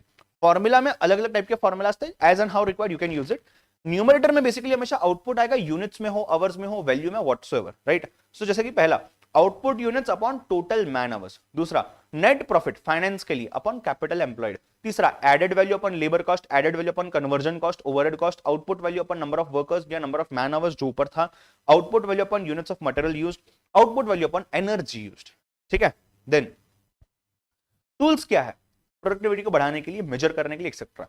Human aspect है पहला, ठीक है, दूसरा सप्लाई ऑफ इनपुट, और तीसरा टेक्नोलॉजिकल एस्पेक्ट। ह्यूमन एस्पेक्ट में वर्कर कितना पार्टिसिपेट कर रहा है, कम्युनिकेशन और ट्रस्ट कितना ज्यादा है, ये चीजें मैटर करेगी। इनपुट सप्लाई में क्वालिटी जितनी रॉ मटेरियल की बढ़ेगी उतना आपका सप्लाई बढ़ जाएगा। अच्छा, introduction of new machines and technologically advanced machines, और कैपेसिटी को अच्छे से यूज करिए। टेक्नोलॉजी में work time and motion study करिए, कंट्रोल टेक्निक्स अप्लाई करिए और अच्छे लेआउट्स बनाइए। ठीक है, सो इस चीज के बाद आइए डिस्कस करते हैं। फैक्टर्स तो हो गए अपने, अभी नहीं फैक्टर्स बाकी थे ना अपने, टूल्स हो गए। आइए फैक्टर्स को डिस्कस करते हैं। फैक्टर्स के अंदर में बेसिकली आते हैं 5 चीजें रादर। टेक्नोलॉजिकल फैक्टर्स है, इंडिविजुअल फैक्टर्स है, ऑर्गेनाइजेशन बेस्ड फैक्टर्स है, वर्क एनवायरमेंट बेस्ड फैक्टर्स है, and few other factors which are not categorized in any of these 3, right? So technology के अंदर में बेसिकली आप कितने साइज का चीज बना रहे हो एक्सेट्रा, R&D रिसर्च डेवलपमेंट कितना है, लेआउट कैसा है, मशीन डिजाइन कैसा है, प्रोसेस कैसा है, रॉ मटेरियल कितना कौन सा किस तरीके से आ रहा है, individually skills, attitude, motivation to work, organisation point of view से आपके इंडस्ट्री में रिलेशंस कैसे है, गवर्नमेंट के साथ रिलेशंस कैसे है, वर्क एनवायरनमेंट में फिजिकल वर्क कंडीशन कैसा है, अदर्स में आपका नेचुरल एनवायरनमेंट, नेचुरल चीजें हैं, और आपके मैनेजरियल चीजें भी आती है। अगर मैं प्रोडक्शन और प्रोडक्टिविटी की बात करूं तो production is a function associated with the conversion of input into desired output. Productivity however is a measure of how efficiently resources are utilized in the firm for achieving whatever is the outcome. So ये एक function है, ये एक measure है। Production is expressed in absolute terms, whereas productivity is expressed in relative terms. Production is expressed in absolute terms, which determines output value, and this determines efficiency of the production. तो क्या फर्क है आपको समझ चुका होगा। ठीक है, आइए आगे। टोटल क्वालिटी मैनेजमेंट TQM जो है ये एक जापानीज अप्रोच है क्वालिटी के लिए। It refers to quest for quality in an organisation. जो स्ट्रगल है क्वालिटी के लिए, जो हसल है, उसको रिप्रेजेंट करता है।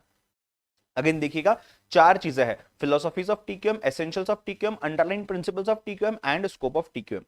फिलोसॉफीज के अंदर में सबसे मेन चीज है कंटिन्यूअस इंप्रूवमेंट, जिसकी बात हम राइट डे 1 से करते आ रहे हैं। दूसरा involvement of every employee, worker involvement. तीसरा कस्टमर का सेटिस्फैक्शन, राइट। एसेंशियल्स के अंदर में वापस से कस्टमर सेटिस्फैक्शन है, लीडरशिप है, क्वालिटी पॉलिसी है, ऑर्गेनाइजेशन स्ट्रक्चर है, एम्प्लॉय का इन्वॉल्वमेंट है, क्वालिटी कॉस्ट है, सप्लायर सिलेक्शन एंड डेवलपमेंट है, and recognition, appreciation and reward है।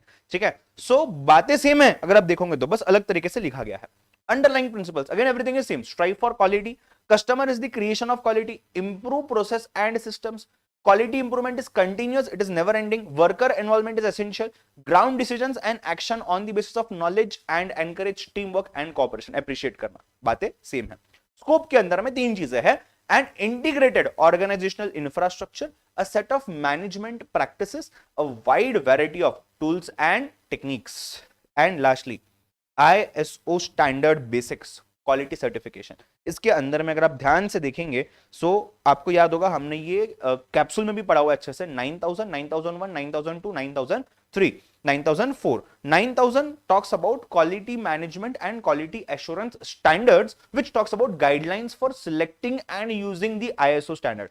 9001 talks about model for quality assurance in design, development, procurement, production, installation, servicing, everything. 9002 talks about procurement, production, installation, तीन ही चीजें. Design development नहीं है. उसके बाद 9003 talks about only production, procurement, installation नहीं है. 9004 talks about like 9000 quality management and quality system standards guidelines. ठीक है. ISO 9000 forms the basis of 8 quality management principles. What are those 8 principles? A system to approach the management, continual improvement, factual approach, fact के basis पे decision making के लिए, mutually beneficial supplier relationships, right? Next, customer पे focus, leadership, people involvement, worker involvement and process follow करना है proper से.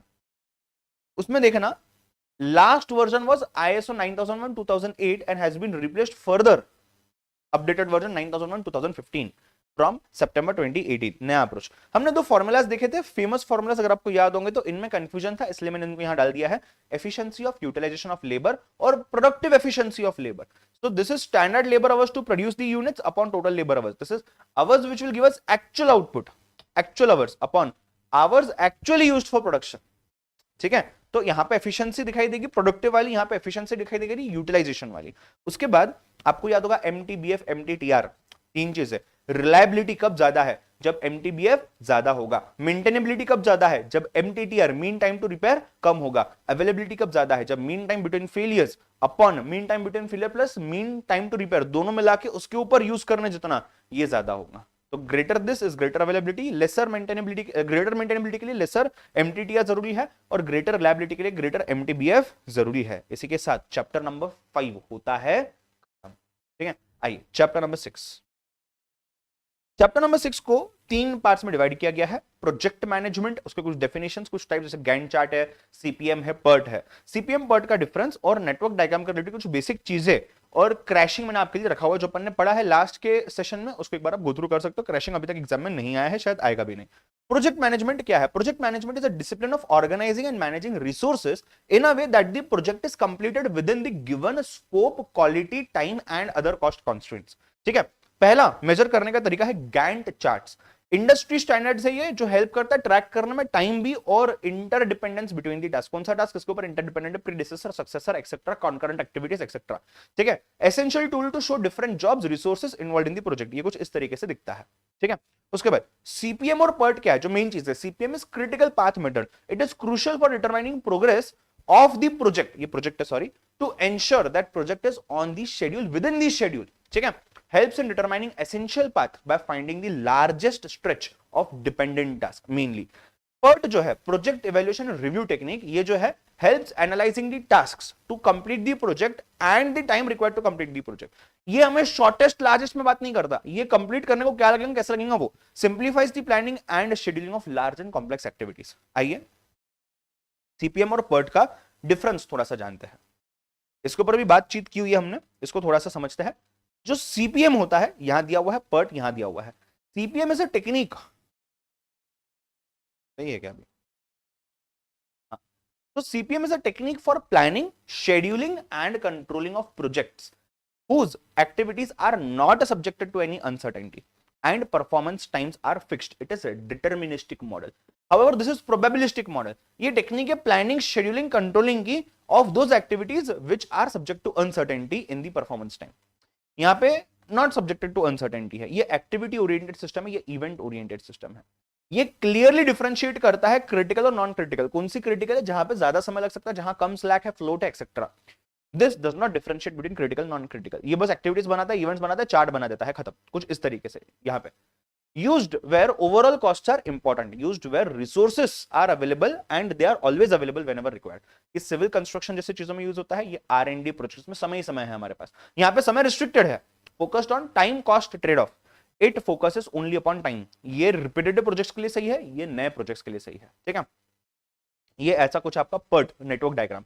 आइए इसमें बहुत सारी चीजें देखी थी, फटाफट से गो थ्रू करते हैं। सो सबसे पहले एक्टिविटी क्या होता है, हर एक ऑपरेशन एक प्रोजेक्ट का एक्टिविटी बोला जाएगा। प्रीडिसेसर एक्टिविटी मतलब क्या, इस एक्टिविटी को आपने कंप्लीट करना है in order to start a next activity. Successor activity, ये एक्टिविटी स्टार्ट नहीं कर सकते जब तक पहले की प्रीडिसेसर एक्टिविटी कंप्लीट नहीं होती है।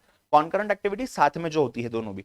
इवेंट जो है ये रिप्रेजेंट करता है स्टार्ट ऑफ द एक्टिविटी और end of the activity. Burst event जहां से एक से ज्यादा एक्टिविटीज निकलती है। मर्ज इवेंट जहां पे एक से ज्यादा एक्टिविटीज क्लोज होती है। मर्ज एंड बर्स्ट इवेंट ये कॉम्बिनेशन है मर्ज का और बर्स्ट का, दोनों का। डमी एक्टिविटी जो है it is to resolve situations जहां पे दो एक्टिविटीज है और दोनों सेम स्टार्ट और एंड पॉइंट के साथ है, तो वहां पे dummy activity with zero cost and zero value, zero duration introduce करना होता है। डॉटेड लाइन याद होगा आपको तो, ठीक है। कुछ इस तरीके से ये डमी, ठीक है। उसके बाद ड्यूरेशन क्या होता है, time taken to complete a particular activity. EFT LFT, earliest finish time, latest finish time, right. This is sum of EST. ये ईएफटी क्या है, ईएसटी प्लस ड्यूरेशन है, और ये क्या है, LST is LFT minus duration है। Total project time, shortest time to complete the project. Head event है जहां पे इवेंट या यू कैन से जहां पे एक्टिविटी खत्म होती है। टेल इवेंट क्या है, जहां पे एक्टिविटी स्टार्ट होती है। उसके अलावा फ्लोट क्या है, it is difference between maximum time available to finish the activity and time required to complete it, ठीक है। मैक्सिमम कितना अवेलेबल है तो हम कितना फ्लोट कर सकते हैं। सो एलएसटी माइनस ईएसटी और एलएफटी माइनस ईएफटी। फिर टोटल फ्लोट में से फ्री फ्लोट है, फ्री फ्लोट में से इंडिपेंडेंट फ्लोट है। फ्री फ्लोट जो है टोटल फ्लोट में से slack time of head event निकाल दो, और इंडिपेंडेंट फ्लोट जो है ये फ्री फ्लोट में से slack time of tail event निकाल दो। मतलब दोनों भी टेल हेड दोनों का स्लैक निकल गया। स्लैक क्या है, slack is LFT minus EFT और एलएसटी माइनस EST, मतलब ये टोटल फ्लोट है। Freedom for rescheduling the activity. If the slack time of an activity is zero then the activity is a critical activity, ठीक है। इसी के साथ CPM part होता है खत्म। आइए chapter number 7 and the last chapter of OM. लगभग 1 घंटा होते आ रहा है। चलिए सो एक पार्ट है मेंटेनेंस के बारे में, दूसरा पार्ट है स्पेयर पार्ट्स के बारे में। पहले मेंटेनेंस को डिस्कस करेंगे। मेंटेनेंस के अंदर में now what does it mean, तो maintenance function is aimed at bringing back और restoring an item to its original acceptable working condition or to keep it and retain its health as well as workability। इसके कुछ objectives है, जैसे कि keep facilities in optimum working condition, जहां पे फायदा हो सके कम से कम रिसोर्सेज टाइम कॉस्ट यूज करके। Accuracy and timely delivery of customers. Keep the down time at minimum, कम से कम ब्रेकडाउन होनी चाहिए, कम से कम टाइम मशीन बंद होनी चाहिए। Keep production cycle within a stipulated range. Modify machines to meet the production needs, जो भी उस समय पे आ रही है। Improve productivity for existing machines, keep maintenance cost at minimum, extend useful life of the machines। तो ये चीजें यहाँ पे दी गई है। उसके बाद आइए समझते हैं। अगला पॉइंट देखिएगा ध्यान से, there is difference between two things. One is BD या बीएम बोल सकते हैं, breakdown maintenance, and another one is PM, preventive maintenance. इसके अलावा रूटीन मेंटेनेंस भी है, आरएम। तीनों को समझेंगे। पहले ब्रेक डाउन मेंटेनेंस की बात करते हैं, उसके साथ उसको कंपेयर करते हैं। This is performed only when the machine break down. This is performed as a routine, जब वो कैलेंडर के हिसाब से बेस्ड है। ये टाइम के हिसाब से ट्रिगर होता है, टाइम होने पे हम उसको प्रिवेंटिव मेंटेनेंस करेंगे। ये जब तक डाउन टाइम नहीं होता, जब तक ब्रेक डाउन नहीं होती मशीन, तब तक हम इसको यूज नहीं करेंगे। Lowers overall cost of non critical machines, not critical, non critical. Critical को तो खर्चा लगेगा। Minimises preventive maintenance cost on non essential, जिस पे जरूरी नहीं है। Extends lifeline of the asset, obvious सी बात है। ब्रेकडाउन रिड्यूस करेगा। लार्ज स्केल रिपेयर्स बहुत कम हो जाएंगे और स्टैंड बाय मशीन्स भी कम लगेंगे। हम पढ़ेंगे स्टैंड बाय क्या है, स्पेयर्स भी कम लगेंगे। This can't be used for many types of machines, specially safety tools. वहां तो ये यूज ही नहीं कर सकते, बिकॉज वो तो ब्रेकडाउन तब होगा, और ब्रेकडाउन जब होगा तब हम इसको यूज करना, तो हम यूज भी नहीं कर पाएंगे शायद। It requires careful planning also. This is expensive and it is labour intensive, but ये बहुत सारी चीजें सेव कर सकता है, तो उसके एडवांटेजेस ज्यादा है, ठीक है। रूटीन मेंटेनेंस जो है ये सिंपल स्मॉल स्केल एक्टिविटीज है जो associated with regular and general upkeep of the building, machine, equipment, plant. Against normal wear and tear जो हो रहा है, it is work which can be carried out while the facility is in service. चलते चलते routine maintenance कर दिया, ये preventive के हिसाब से कि आगे ब्रेकडाउन नहीं होना चाहिए, ठीक है। Preventive maintenance takes longer time than repair, what we can say routine maintenance and even cost, दोनों भी चीज है। स्टैंड बाय इक्विपमेंट क्या है, ये यूज होता है, इसको रखा जाता है to reduce the loss due to breakdown of the key machine during breakdown और मेंटेनेंस, मतलब एक स्टैंड बाय एलिमेंट जिसको हम यूज करते हैं, हमने स्टैंड बाय इक्विपमेंट के साथ स्टैंड बाय फैसिलिटी भी पढ़ा हुआ है, ठीक है। Requirement for full benefits of effective maintenance, maintenance effective होना चाहिए, इसके लिए जरूरी है अच्छा एडमिनिस्ट्रेशन, अच्छा सुपरविजन होना चाहिए, प्रॉपर इंस्ट्रक्शंस होने चाहिए, क्लियर इंस्ट्रक्शंस होने चाहिए, कंट्रोल जो है वर्क के ऊपर कोऑर्डिनेशन में होना चाहिए, ट्रेनिंग जो मेंटेनेंस वाले लोग हैं उनको अच्छे से देना चाहिए, शेड्यूल रखना चाहिए मेंटेनेंस का, उसको फॉलो करना चाहिए, रिकॉर्ड रखिए अच्छे से, एंड स्पेयर पार्ट्स का स्टॉक रखना चाहिए जो उस मोमेंट पे हमें काम आएंगे।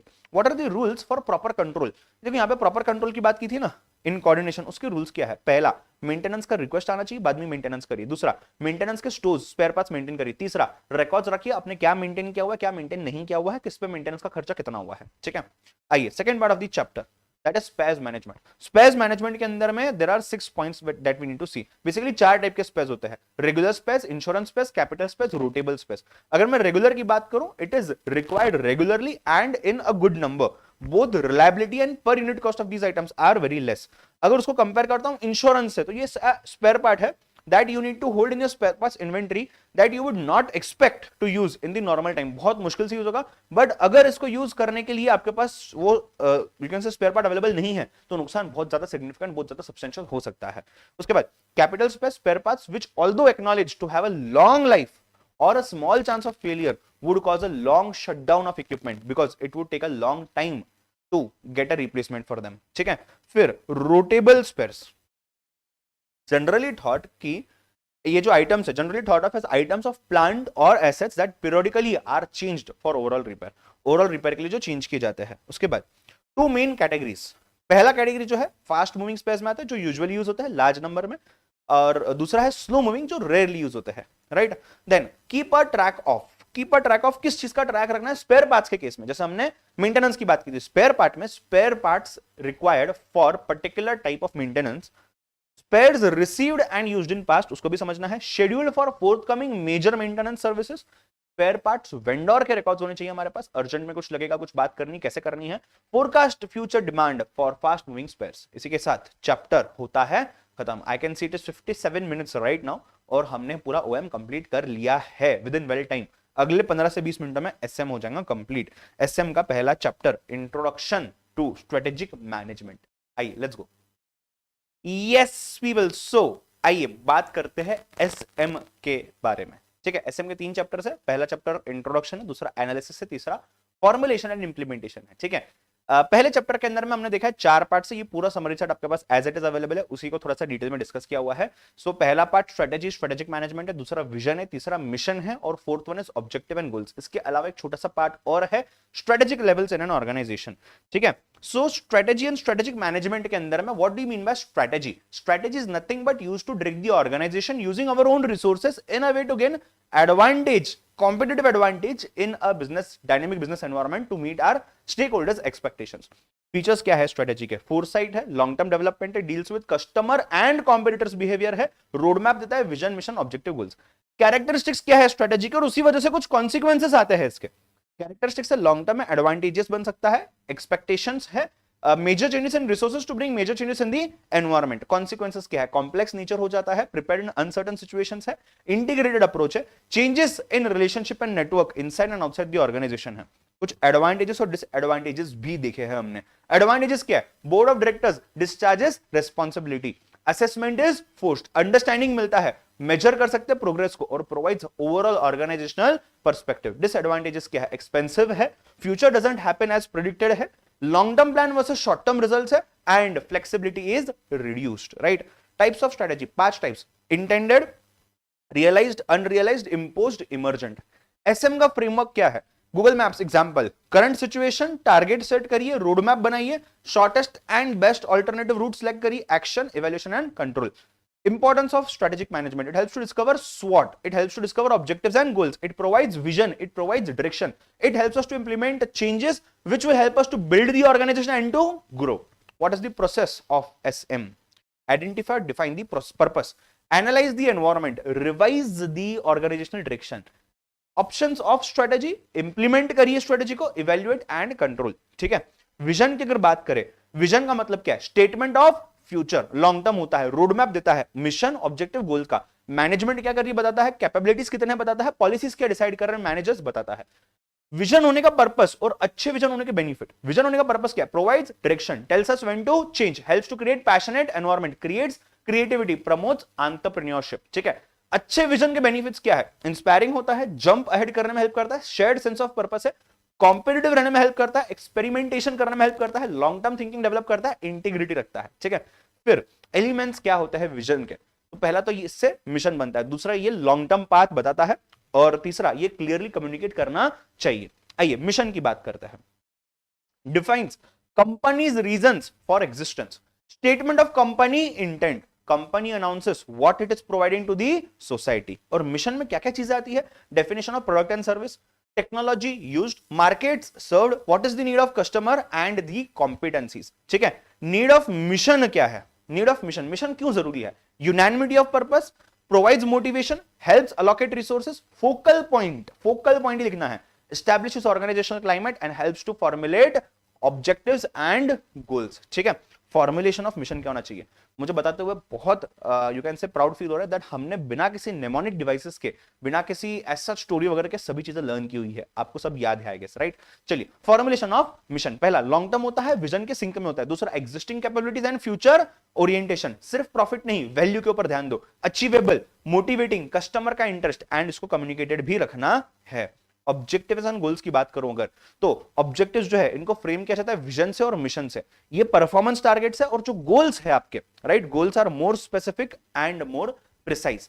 डायमेंशन क्या? ऑब्जेक्टिव 4 टाइमली अचीवेबल होने चाहिए, बिकॉज परफॉर्मेंस टारगेट है, वेरी स्पेसिफिक होने चाहिए, फोकस्ड होने चाहिए, और परफॉर्मेंस को मेजर कर सकते हैं तो मेजरेबल भी होना चाहिए। उसके बाद कैरेक्टरिस्टिक्स की अगर मैं बात करूं, it helps to achieve mission, it is basis for decisions, there is a clarity between organization and the environment, it is measurable as well as controllable, time bound भी होता है, चैलेंजिंग भी है, कॉन्क्रीट है एंड स्पेसिफिक भी है, and formed with constraints है eight the same time. जो आपके ऑब्जेक्टिव्स गोल्स होते हैं ये मोटिवेटिंग भी होते हैं। इसी के साथ चैप्टर 1 ऑफ एसएम होता है खत्म। छोटा सा पॉइंट है, strategic levels and organisation, corporate level, business level, functional level. Corporate level पे सीईओज एक्सेट्रा आएंगे, विजन मिशन पे काम करेंगे। बिजनेस लेवल पे ऑब्जेक्टिव गोल्स बनाएंगे, डिविजनल मैनेजर्स एक्सेट्रा लोग आ जाएंगे। फंक्शनल पे हम सिर्फ काम करेंगे, लेबर्स, वर्कर्स एक्सेट्रा यहाँ पे फ्लोर पे काम करने वाले हैं। आइए chapter number 2 strategic analysis. Strategic analysis में चैप्टर को दो पार्ट्स में डिवाइड किया गया है। अगेन पहला स्ट्रेटेजिक एनालिसिस है, दूसरा जो है पोर्टफोलियो एनालिसिस है। इसके अलावा दो तीन छोटी मोटी चीजें जैसे यहां पे और यहां पे मैंने लिखी हुई है, उनको भी हम डिस्कस करते हैं। ठीक है, चलिए लेट्स गो, लेट्स स्टार्ट। पहले स्ट्रेटेजिक एनालिसिस में दो चीजें थी, एक था पेस्ट एनालिसिस या पेस्टल एनालिसिस, दूसरा था स्वॉट। पहले मैं स्वॉट का डिस्कशन करता हूं। स्वॉट का मतलब क्या है? Strength, weakness, opportunity, threat. Strength और वीकनेस इंटरनल होते हैं, अपॉर्चुनिटी और थ्रेट एक्सटर्नल होते हैं। स्वॉट एनालिसिस इंटरनल एक्सटर्नल दोनों के बारे में स्टडी करता है। हाउएवर पेस्ट सिर्फ एक्सटर्नल के बारे में स्टडी करता है, बट डिटेल में स्टडी करता है। ठीक है, यहां पे देखिए स्ट्रेंथ, वीकनेस, अपॉर्चुनिटीज और थ्रेट्स के बारे में दिया गया है। आइए फटाफट से देखते हैं। स्ट्रेंथ जो होता है जैसे फाइनेंशियली साउंड रहना, राइट, अच्छा प्रोडक्ट मिक्स रहना मार्केट में, कैपेसिटी पूरी यूटिलाइज कर रहे हो आपकी, इंफ्रास्ट्रक्चर अच्छा है, टेक्नोलॉजिकली आपके पास चीजें अच्छी है, इंडस्ट्रियल रिलेशंस अच्छे, गवर्नमेंट रिलेशंस भी अच्छे हैं, पॉलिटिकल इंटरफेरेंस ज्यादा नहीं हो रहा है, कंसिस्टेंटली आप डिलीवर करते हैं और रिकॉर्ड सेट है आपका रॉ मटेरियल सप्लायर बेस अच्छा है और स्टेट गवर्नमेंट के इंसेंटिव्स है। बट यही सब चीज अगर नहीं है तो बन जाता है वीकनेस। आइए वीकनेस में अंडर यूटिलाइजेशन है, वहां फुल यूटिलाइजेशन था, यहां पे हाई डेट बर्डन है, वहां पे अच्छा फाइनेंशियली साउंड था, पुअर प्रोडक्ट मिक्स है, यहां पे गुड प्रोडक्ट मिक्स था, लैक ऑफ मैनेजरियल स्ट्रेंथ है, इंडस्ट्रियल अनरेस्ट है, कंपटीशन वॉर है, टेक्नोलॉजी आप नहीं अफोर्ड कर पा रहे हो, अफोर्ड करो बट यूज नहीं कर पा रहे हो। उसके बाद ग्लोबल थ्रेट्स है, डिमांड की गैप है, इंफ्रास्ट्रक्चर पुअर है, रॉ मटेरियल सोर्स बहुत डिस्टेंस से हो रहा है तो आपके ऊपर आपका कंट्रोल नहीं है उसके ऊपर, और लेटेस्ट इंफॉर्मेशन टेक्नोलॉजी आपके पास अवेलेबल नहीं है। ठीक है, अपॉर्चुनिटीज की अगर मैं बात करूं, सीजनल डिमांड बेसिकली पहली चीज, दूसरी चीज एक्सपोर्ट अपॉर्चुनिटीज, ठीक है, तीसरा रूरल मार्केट्स, चौथा अनडेवलप्ड मार्केट्स, राइट। ये सभी अपॉर्चुनिटीज आज अवेलेबल है, सबके लिए अवेलेबल है। ठीक है, ये मैक्रो बेस्ड चीज है, वो माइक्रो थी जो हमारे अंदर थी सिर्फ। अनडेवलप्ड मार्केट्स हो गया, central government state government incentives हो गए, डाइवर्सिफिकेशन की opportunities throughout, horizontal vertical forward backward सब कुछ है, कॉन्सेंट्रिक डाइवर्सिफिकेशन, कॉन्ग्लोमरेट मर्जर्स है, मर्जर्स एक्विजिशंस है, good home market due to economy boost जो हुआ है इंडिया में, अभी लिबरलाइज्ड पॉलिसीज है, गवर्नमेंट भी छूट दे रही है। थ्रेट्स क्या हो सकते हैं? Globalisation, see globalisation is an opportunity also for people, globalisation is a threat also for people, right. Competition है, प्राइस कटिंग वॉर्स चल रहे हैं, फ्री इंपोर्ट्स जो काफी कंट्रीज में अलाउड हो चुके हैं, देन इंडस्ट्रियल अनरेस्ट, रिलेशंस थोड़े से मैनेज करना इंपॉर्टेंट है, पॉलिटिकल स्टेबिलिटी नहीं है, क्वालिटी थ्रस्ट है, एडवर्स डेट इक्विटी रेशियो है या बैड डेट इक्विटी रेशियो है, ज्यादा डेट है, increase in financing cost and economic slow down, जैसे कि रिसेशन आ रहा है, कोविड की वजह से कुछ हुआ एक्सेट्रा। पेस्टल की अगर मैं बात करूं, पेस्टल का फुल फॉर्म क्या है? पेस्टल का फुल फॉर्म क्या है? Political, economical, social, technological, legal and environmental. ठीक है, PEST is to be used if स्वॉट fails and they need to study the markets.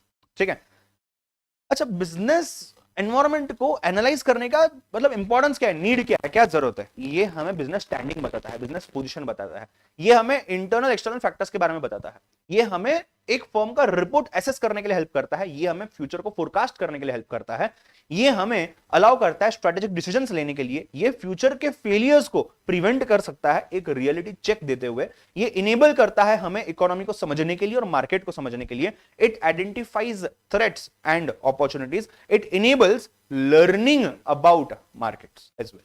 ठीक है, उसके बाद अप्रेजल, अटेंशन किस चीज को देना है, पढ़ा है ये भी, पास्ट अकाउंट्स, उसके रेशियोज, इंडस्ट्री के ratios, product market mix, cash and financial structure, cost structure, fixed cost, variable cost, managerial ability and estimation. ठीक है, आइए उसके बाद, तो दो चीजें ये हो गई।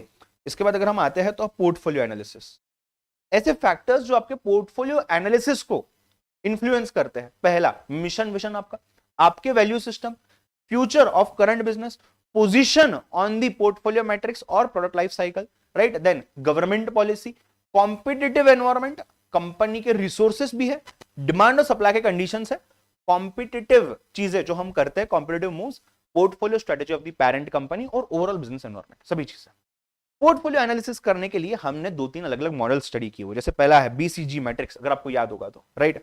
बीसीजी मैट्रिक्स में दो वेरिएबल्स है, market growth, market share. Dog होता है, क्वेश्चन मार्क है, राइजिंग स्टार है, कैश काउस है। ठीक है, जो डॉग वाली चीज है, मार्केट ग्रोथ भी कम है, मार्केट शेयर भी कम है, तो let them die because they can be your cash traps, rather ये कैश और कहीं यूज करिए। क्वेश्चन मार्क, मार्केट तो ग्रो रहा है बट आपका शेयर कम हो रहा है, तो आपको सोच समझ के इन्वेस्ट करना है या फिर उनको मरने के लिए छोड़ देना है, जो भी। राइजिंग स्टार, मार्केट ग्रोथ भी है, मार्केट शेयर भी ज्यादा है, बट इसको कैपिटल एक्सपेंडिचर लगेगा, कहां से लाऊंगे, कैश काउस में जो अर्न करूंगा उसको लेके आओ, बिकॉज मार्केट ग्रोथ तो कम हो रहा है बट आपका पोजीशन मार्केट में मेंटेन है, आपका शेयर बढ़ रहा है या बढ़ा हुआ है। So only earn and do not invest, यहां से अर्न करके कैश काउ से यहां पे इन्वेस्ट करिए। ठीक है, ये पहला। दूसरा, आंसॉफ, याद आ रहा है क्या? दूसरा आंसॉफ मॉडल। पहला बीसीजी मैट्रिक्स था, बॉस्टन कंसल्टिंग ग्रुप, दूसरा है आंसॉफ का मॉडल या आंसॉफ मैट्रिक्स। यहां पे भी दो चीजें हैं, पहला प्रोडक्ट के बारे में, दूसरा मार्केट के बारे में। प्रोडक्ट एग्जिस्टिंग होगा या प्रोडक्ट न्यू होगा, मार्केट भी एग्जिस्टिंग होगा या मार्केट न्यू होगा। मार्केट एग्जिस्टिंग है, प्रोडक्ट एग्जिस्टिंग है, क्या करोगे, मार्केट पेनिट्रेट करना चालू करोगे। मार्केट एग्जिस्टिंग है, प्रोडक्ट नया है, प्रोडक्ट को डेवलप करोगे। मार्केट नया है, प्रोडक्ट एग्जिस्टिंग है, मार्केट को डेवलप करोगे, अवेयरनेस स्प्रेड करोगे। और प्रोडक्ट भी नया है, मार्केट भी नया है, तो चलते रहिए बट डाइवर्सिफाई करिए। रिलेटेड डाइवर्सिफाई करना है कर सकते हो, vertical backward, vertical forward diversification, या फिर कॉन्ग्लोमरेट डाइवर्सिफिकेशन करिए, कॉन्सेंट्रिक डाइवर्सिफिकेशन करिए अनरिलेटेड में। ठीक है, उसके बाद तीसरी चीज जो हमने देखी थी वो था ADL, Arthur D little matrix. याद आ रहा है क्या? कुछ स्टेजेस दिए हुए थे, एम्ब्रियोनिक ग्रोथ, मैच्योर, एजिंग। ठीक है, और यहाँ पे डोमिनेंट है, स्ट्रॉन्ग है, फेवरेबल है, टेनेबल है, वीक है। कुछ अलग अलग टर्म्स देखे थे हमने, cost leadership, cost focus. Cost focus मतलब मेरा कॉस्ट कम होना चाहिए, कम होते जाना चाहिए। कॉस्ट लीडरशिप मतलब इंडस्ट्री में सबसे कम कॉस्ट मेरा होना चाहिए। ठीक है, हार्वेस्ट डाइवेस्ट देखा था हमने, अपनी पोजीशन बनाए रखिए, नीश को ढूंढिए और नीश को होल्ड करिए, ये भी देखा था। इंडस्ट्री के साथ ग्रो करिए, कैचअप करिए, देन टर्न अराउंड करिए, डिफरेंशिएशन पे फोकस करिए और यहाँ पे विड्रॉ पे फोकस करिए, ये सब देखा था। ठीक है, उसके बाद पोर्टर के 5 फोर्सेस फ्रेमवर्क थे। पोर्टर के 5 फोर्सेस फ्रेमवर्क थे, 5। कौन से? Threat of entry, competitive rivalry, bargaining power of buyers, bargaining power of suppliers, उसके अंदर के पॉइंट्स भी थे, एक बार देख लेना। 5वां, थ्रेट ऑफ सब्स्टिट्यूट्स। ठीक है, अब स्ट्रेटेजिक प्लानिंग, उसके स्टेजेस 3 होते हैं। पहला स्टेज स्ट्रेटेजिक ऑप्शन जनरेट करना, दूसरा स्ट्रेटेजिक ऑप्शन इवेल्युएट करना, और तीसरा वो ऑप्शन को सिलेक्ट करना बेस्ड ऑन आपने क्या जनरेट किया है और क्या इवेल्युएट किया है। ये स्टेजेस को एग्जीक्यूट करने के लिए कुछ स्टेप्स होते हैं। पहले आपने इंटरनल एनालिसिस करना है, सॉर्ट, फिर आपने पेस्ट करना है एक्सटर्नल एनालिसिस, फिर आपने समराइज करना है आपकी करंट सिचुएशन को, आपने आपका विजन, मिशन, पर्पस, गोल, ऑब्जेक्टिव सेट करना है, फिर आपने आपका ऑब्जेक्टिव जो आपके गोल्स को सपोर्ट करते हैं उनको बनाना है, और फिर आपने स्ट्रेटेजी बनाना है, और वो स्ट्रेटेजी में कुछ की टैक्टिक्स, कुछ की चीजें भी इंक्लूड करनी है। इसके अलावा अप्रोच है, ये बना तो लिया, इसको इंप्लीमेंट कैसे करेंगे? टॉप डाउन अप्रोच है या टॉप डाउन प्रोसेस है, बॉटम अप है या इटरेटिव है। ठीक है, चलिए उसके बाद there are some structural drivers of change. पहला, इंक्रीजिंग कन्वर्जेंस ऑफ मार्केट, सभी लोग वही चीज कर रहे हैं, cost advantage of global operations because economies of scale हो रहा है। तीसरा activities and policies of the government, या फोर्थ ग्लोबल कंपटीशन। ठीक है, कुछ और चीजें बाकी है। पहली चीज तो ये है स्ट्रेटेजिक प्लानिंग और स्ट्रेटेजिक मैनेजमेंट में क्या डिफरेंस है, वो एक चार्ट था आपको याद होगा तो। ठीक है, पहले एग्जीक्यूशन के पहले होता है स्ट्रेटेजिक प्लानिंग और during and after the execution होता है मैनेज। पहले प्लान करोगे फिर मैनेज करोगे ना, ये फोकस करता है डिसीजन पे, ये फोकस करता है रिजल्ट पे। ये प्लान को मैनेज करेगा, ये रिजल्ट को मैनेज करेगा। ये एनालिटिकल प्रोसेस है बिकॉज सोचना है, ये एक्शन प्रोसेस बिकॉज करना है। ठीक है, this is choosing things to do and this is choosing how the things are to be done which you have chosen. ठीक है, इसके अलावा छोटी सी पॉइंट थी corporate planning, long range planning, strategic planning, उसको आप गो थ्रू कर सकते हो। मैं आ रहा हूं लास्ट पॉइंट पे जो है कंटिजेंसी प्लानिंग के बेनिफिट्स और कंटिजेंसी प्लानिंग के स्टेप्स। तीन मेन बेनिफिट्स है, आपको एक क्विक रिस्पॉन्स करने मिलता है अगर कोई कंटिजेंट चीज होती है तो। दूसरा प्रिवेंट होता है क्राइसिस वाले सिचुएशन में because you are ready with a contingency plan, कि ऐसा भी हो सकता है, मैं रेडी हूं। Made managers more adaptable. ठीक है, more adaptable to appreciating and make the changes whatever, right. Steps क्या है, पहले आपने आपके बेनिफिट के लिए और जो अनफेवरेबल है दोनों भी इवेंट्स आइडेंटिफाई कर रखी है। ट्रिगर पॉइंट क्या हो सकता है जिससे वो अनफेवरेबल इवेंट या कंटिजेंसी इवेंट हो सकता है। तीसरा, आपने हर कंटिजेंसी इवेंट का इंपैक्ट स्टडी करना है। चौथा, आपने कंटिजेंसी प्लान बना करके रखना है। पांचवा, एसेस काउंटर इंपैक्ट, अगर वो होता है तो आप क्या करेंगे। नेक्स्ट, अर्ली आपको साइन मिल जाए, अर्ली वार्निंग साइन मिल जाए, इसके लिए क्या करना है। और एडवांस में एक्शन जो है इसको रेडी करके रखिएगा। इसी के साथ चैप्टर नंबर 6 ऑफ एसएम होता है खत्म। आइए लास्ट चैप्टर, ये देखिए chapter number 3 of SM, that is formulation and implementation of strategy. तो गाइस लास्ट के 10 मिनट और लास्ट के 10 मिनटों में ये चैप्टर भी हो जाएगा खत्म। Chapter number 3 of SM, formulation and implementation of strategy. ठीक है, सो इस चैप्टर को भी 4 पार्ट में डिवाइड किया गया है। पहला पार्ट है आपका फंक्शन वाइज स्ट्रेटेजी को फॉर्मुलेट करना, फिर खाचा बनाना, स्ट्रक्चर बनाना, और फिर एसबीओएस इंप्लीमेंट करिए, बीपीआर लगा के इंप्लीमेंट करिए, नॉर्मल इंप्लीमेंटेशन करिए जो भी। ठीक है, इसके अंदर में 2 और पॉइंट्स है, that is core competence and CSF, इन सभी को हम डिस्कस करेंगे। पहले आते हैं फंक्शन वाइज स्ट्रेटेजी फॉर्मुलेशन पे, जिसमें 3 सब पार्ट्स में इसको डिवाइड किया गया है। पहला है प्रोडक्शन, दूसरा है मार्केटिंग स्ट्रेटेजी, तीसरा है मैन पावर का फंक्शन, उसकी स्ट्रेटेजी। ठीक है, प्रोडक्शन स्ट्रेटेजी बनाने की जरूरत क्या है, सो दैट हम ऑपरेशंस को हमारे एफिशिएंटली, यू कैन से प्रोडक्शन को बना सके, ऑप्टिमल डिसीजंस ले सके, कैपेसिटी अच्छे से यूटिलाइज कर सके, प्लांट का लोकेशन अच्छे से यूटिलाइज कर सके, डिसाइड कर सके, मशीन की चॉइस कर सके, मेंटेनेंस कर सके और पूरी तरीके से कोऑर्डिनेटेड प्रोसेस रख सके। फॉर्मुलेशन के अंदर में अगर आप देखेंगे तो 3 स्टेप्स है, 3 नहीं शायद 4 स्टेप्स है, सॉरी 4 स्टेप्स है फॉर्मुलेशन के अंदर में। पहला क्या है, आपको ओवरऑल कॉर्पोरेट प्लान समझना पड़ेगा, आपको ऑब्जेक्टिव्स डिसाइड करने पड़ेंगे। दूसरा क्या है, प्रेजेंट प्रोडक्शन ऑपरेशन को स्टडी करिए और फ्यूचर एनवायरनमेंट को स्टडी करिए। तीसरा क्या है, आपका सेल्स फोरकास्ट करिए, मार्केटिंग देखिए। और चौथा है स्ट्रेटेजिक डिसीजंस लीजिए। डिसीजंस लेते समय कुछ सब स्टेप्स है, extent of the production, process क्या यूज होगा, कैपेसिटी कितनी यूज होगी, इक्विपमेंट्स मेथड्स क्या यूज होंगे, इन्वेस्टमेंट कितना करोगे, लोकेशन क्या रहेगा, ये सभी चीजें इंपॉर्टेंट है आपको प्रोडक्शन पॉइंट ऑफ व्यू से। मार्केटिंग के अंदर 8 फंक्शन है मार्केटिंग के, बाय करना, सेल करना, स्टोर करना, ट्रांसपोर्ट करना, फाइनेंस करना, स्टैंडर्डाइज करना, ग्रेडिंग डालना और रिस्क टेकिंग करना। उसके अलावा अगर मैं ऑब्जेक्टिव्स की बात करूं मार्केटिंग की, क्यों, बिकॉज अवेयरनेस क्रिएट करना है, बाय मार्केटिंग अवेयरनेस क्रिएट करना है, प्रॉब्लम सॉल्वर हो सकता है, ये कंसर्न बता सकता है लोगों को, आपका इनोवेशन लोगों तक पहुंचा सकता है, नया प्रोडक्ट सर्विस का ओरिएंटेशन सेट कर सकता है, मार्केट का पोटेंशियल समझ सकते हो आप इससे, प्रॉफिट पोजीशन क्रिएट कर सकते हो आप इससे, अप्रिशिएट कर सकते हो चीजों को, और आपका एक क्रिएशन का डिजायर बन सकता है मार्केटिंग से। मार्केटिंग प्लान क्या होता है, एक रिटर्न डॉक्यूमेंट जहां पे हम अट्रैक्टिव अपॉर्चुनिटीज ढूंढ सकते हैं और प्रॉफिटेबल वेज डेवलप कर सकते हैं। ठीक है, फिर एक सेलिंग और मार्केटिंग का कॉन्सेप्ट था स्टार्ट टू एंड, अगर आपको याद होगा तो कि एरो डायग्राम था, वो यहाँ पे आप देख सकते हो। What is importance of having a marketing plan in place, आपके प्रोडक्ट्स अट्रैक्टिव बन सकते हैं अगर मार्केटिंग प्लान अच्छे से कर रहे हो तो, स्ट्रेटेजी अच्छे से बना रहे हो तो, अचीव कर सकते हो आप सस्टेनेबल ग्रोथ, आप ये चूज कर सकते हो कि क्या प्रोड्यूस करना चाहिए, सप्लाई व्हाट कस्टमर्स नीड उतना ही बनाइए, टारगेट मार्केट्स कौन से समझेगा, मार्केटिंग सिस्टम बना सकते हो, मार्केटिंग प्लान बना सकते हो। इसके लिए हमें मार्केटिंग स्ट्रेटेजी होना जरूरी है।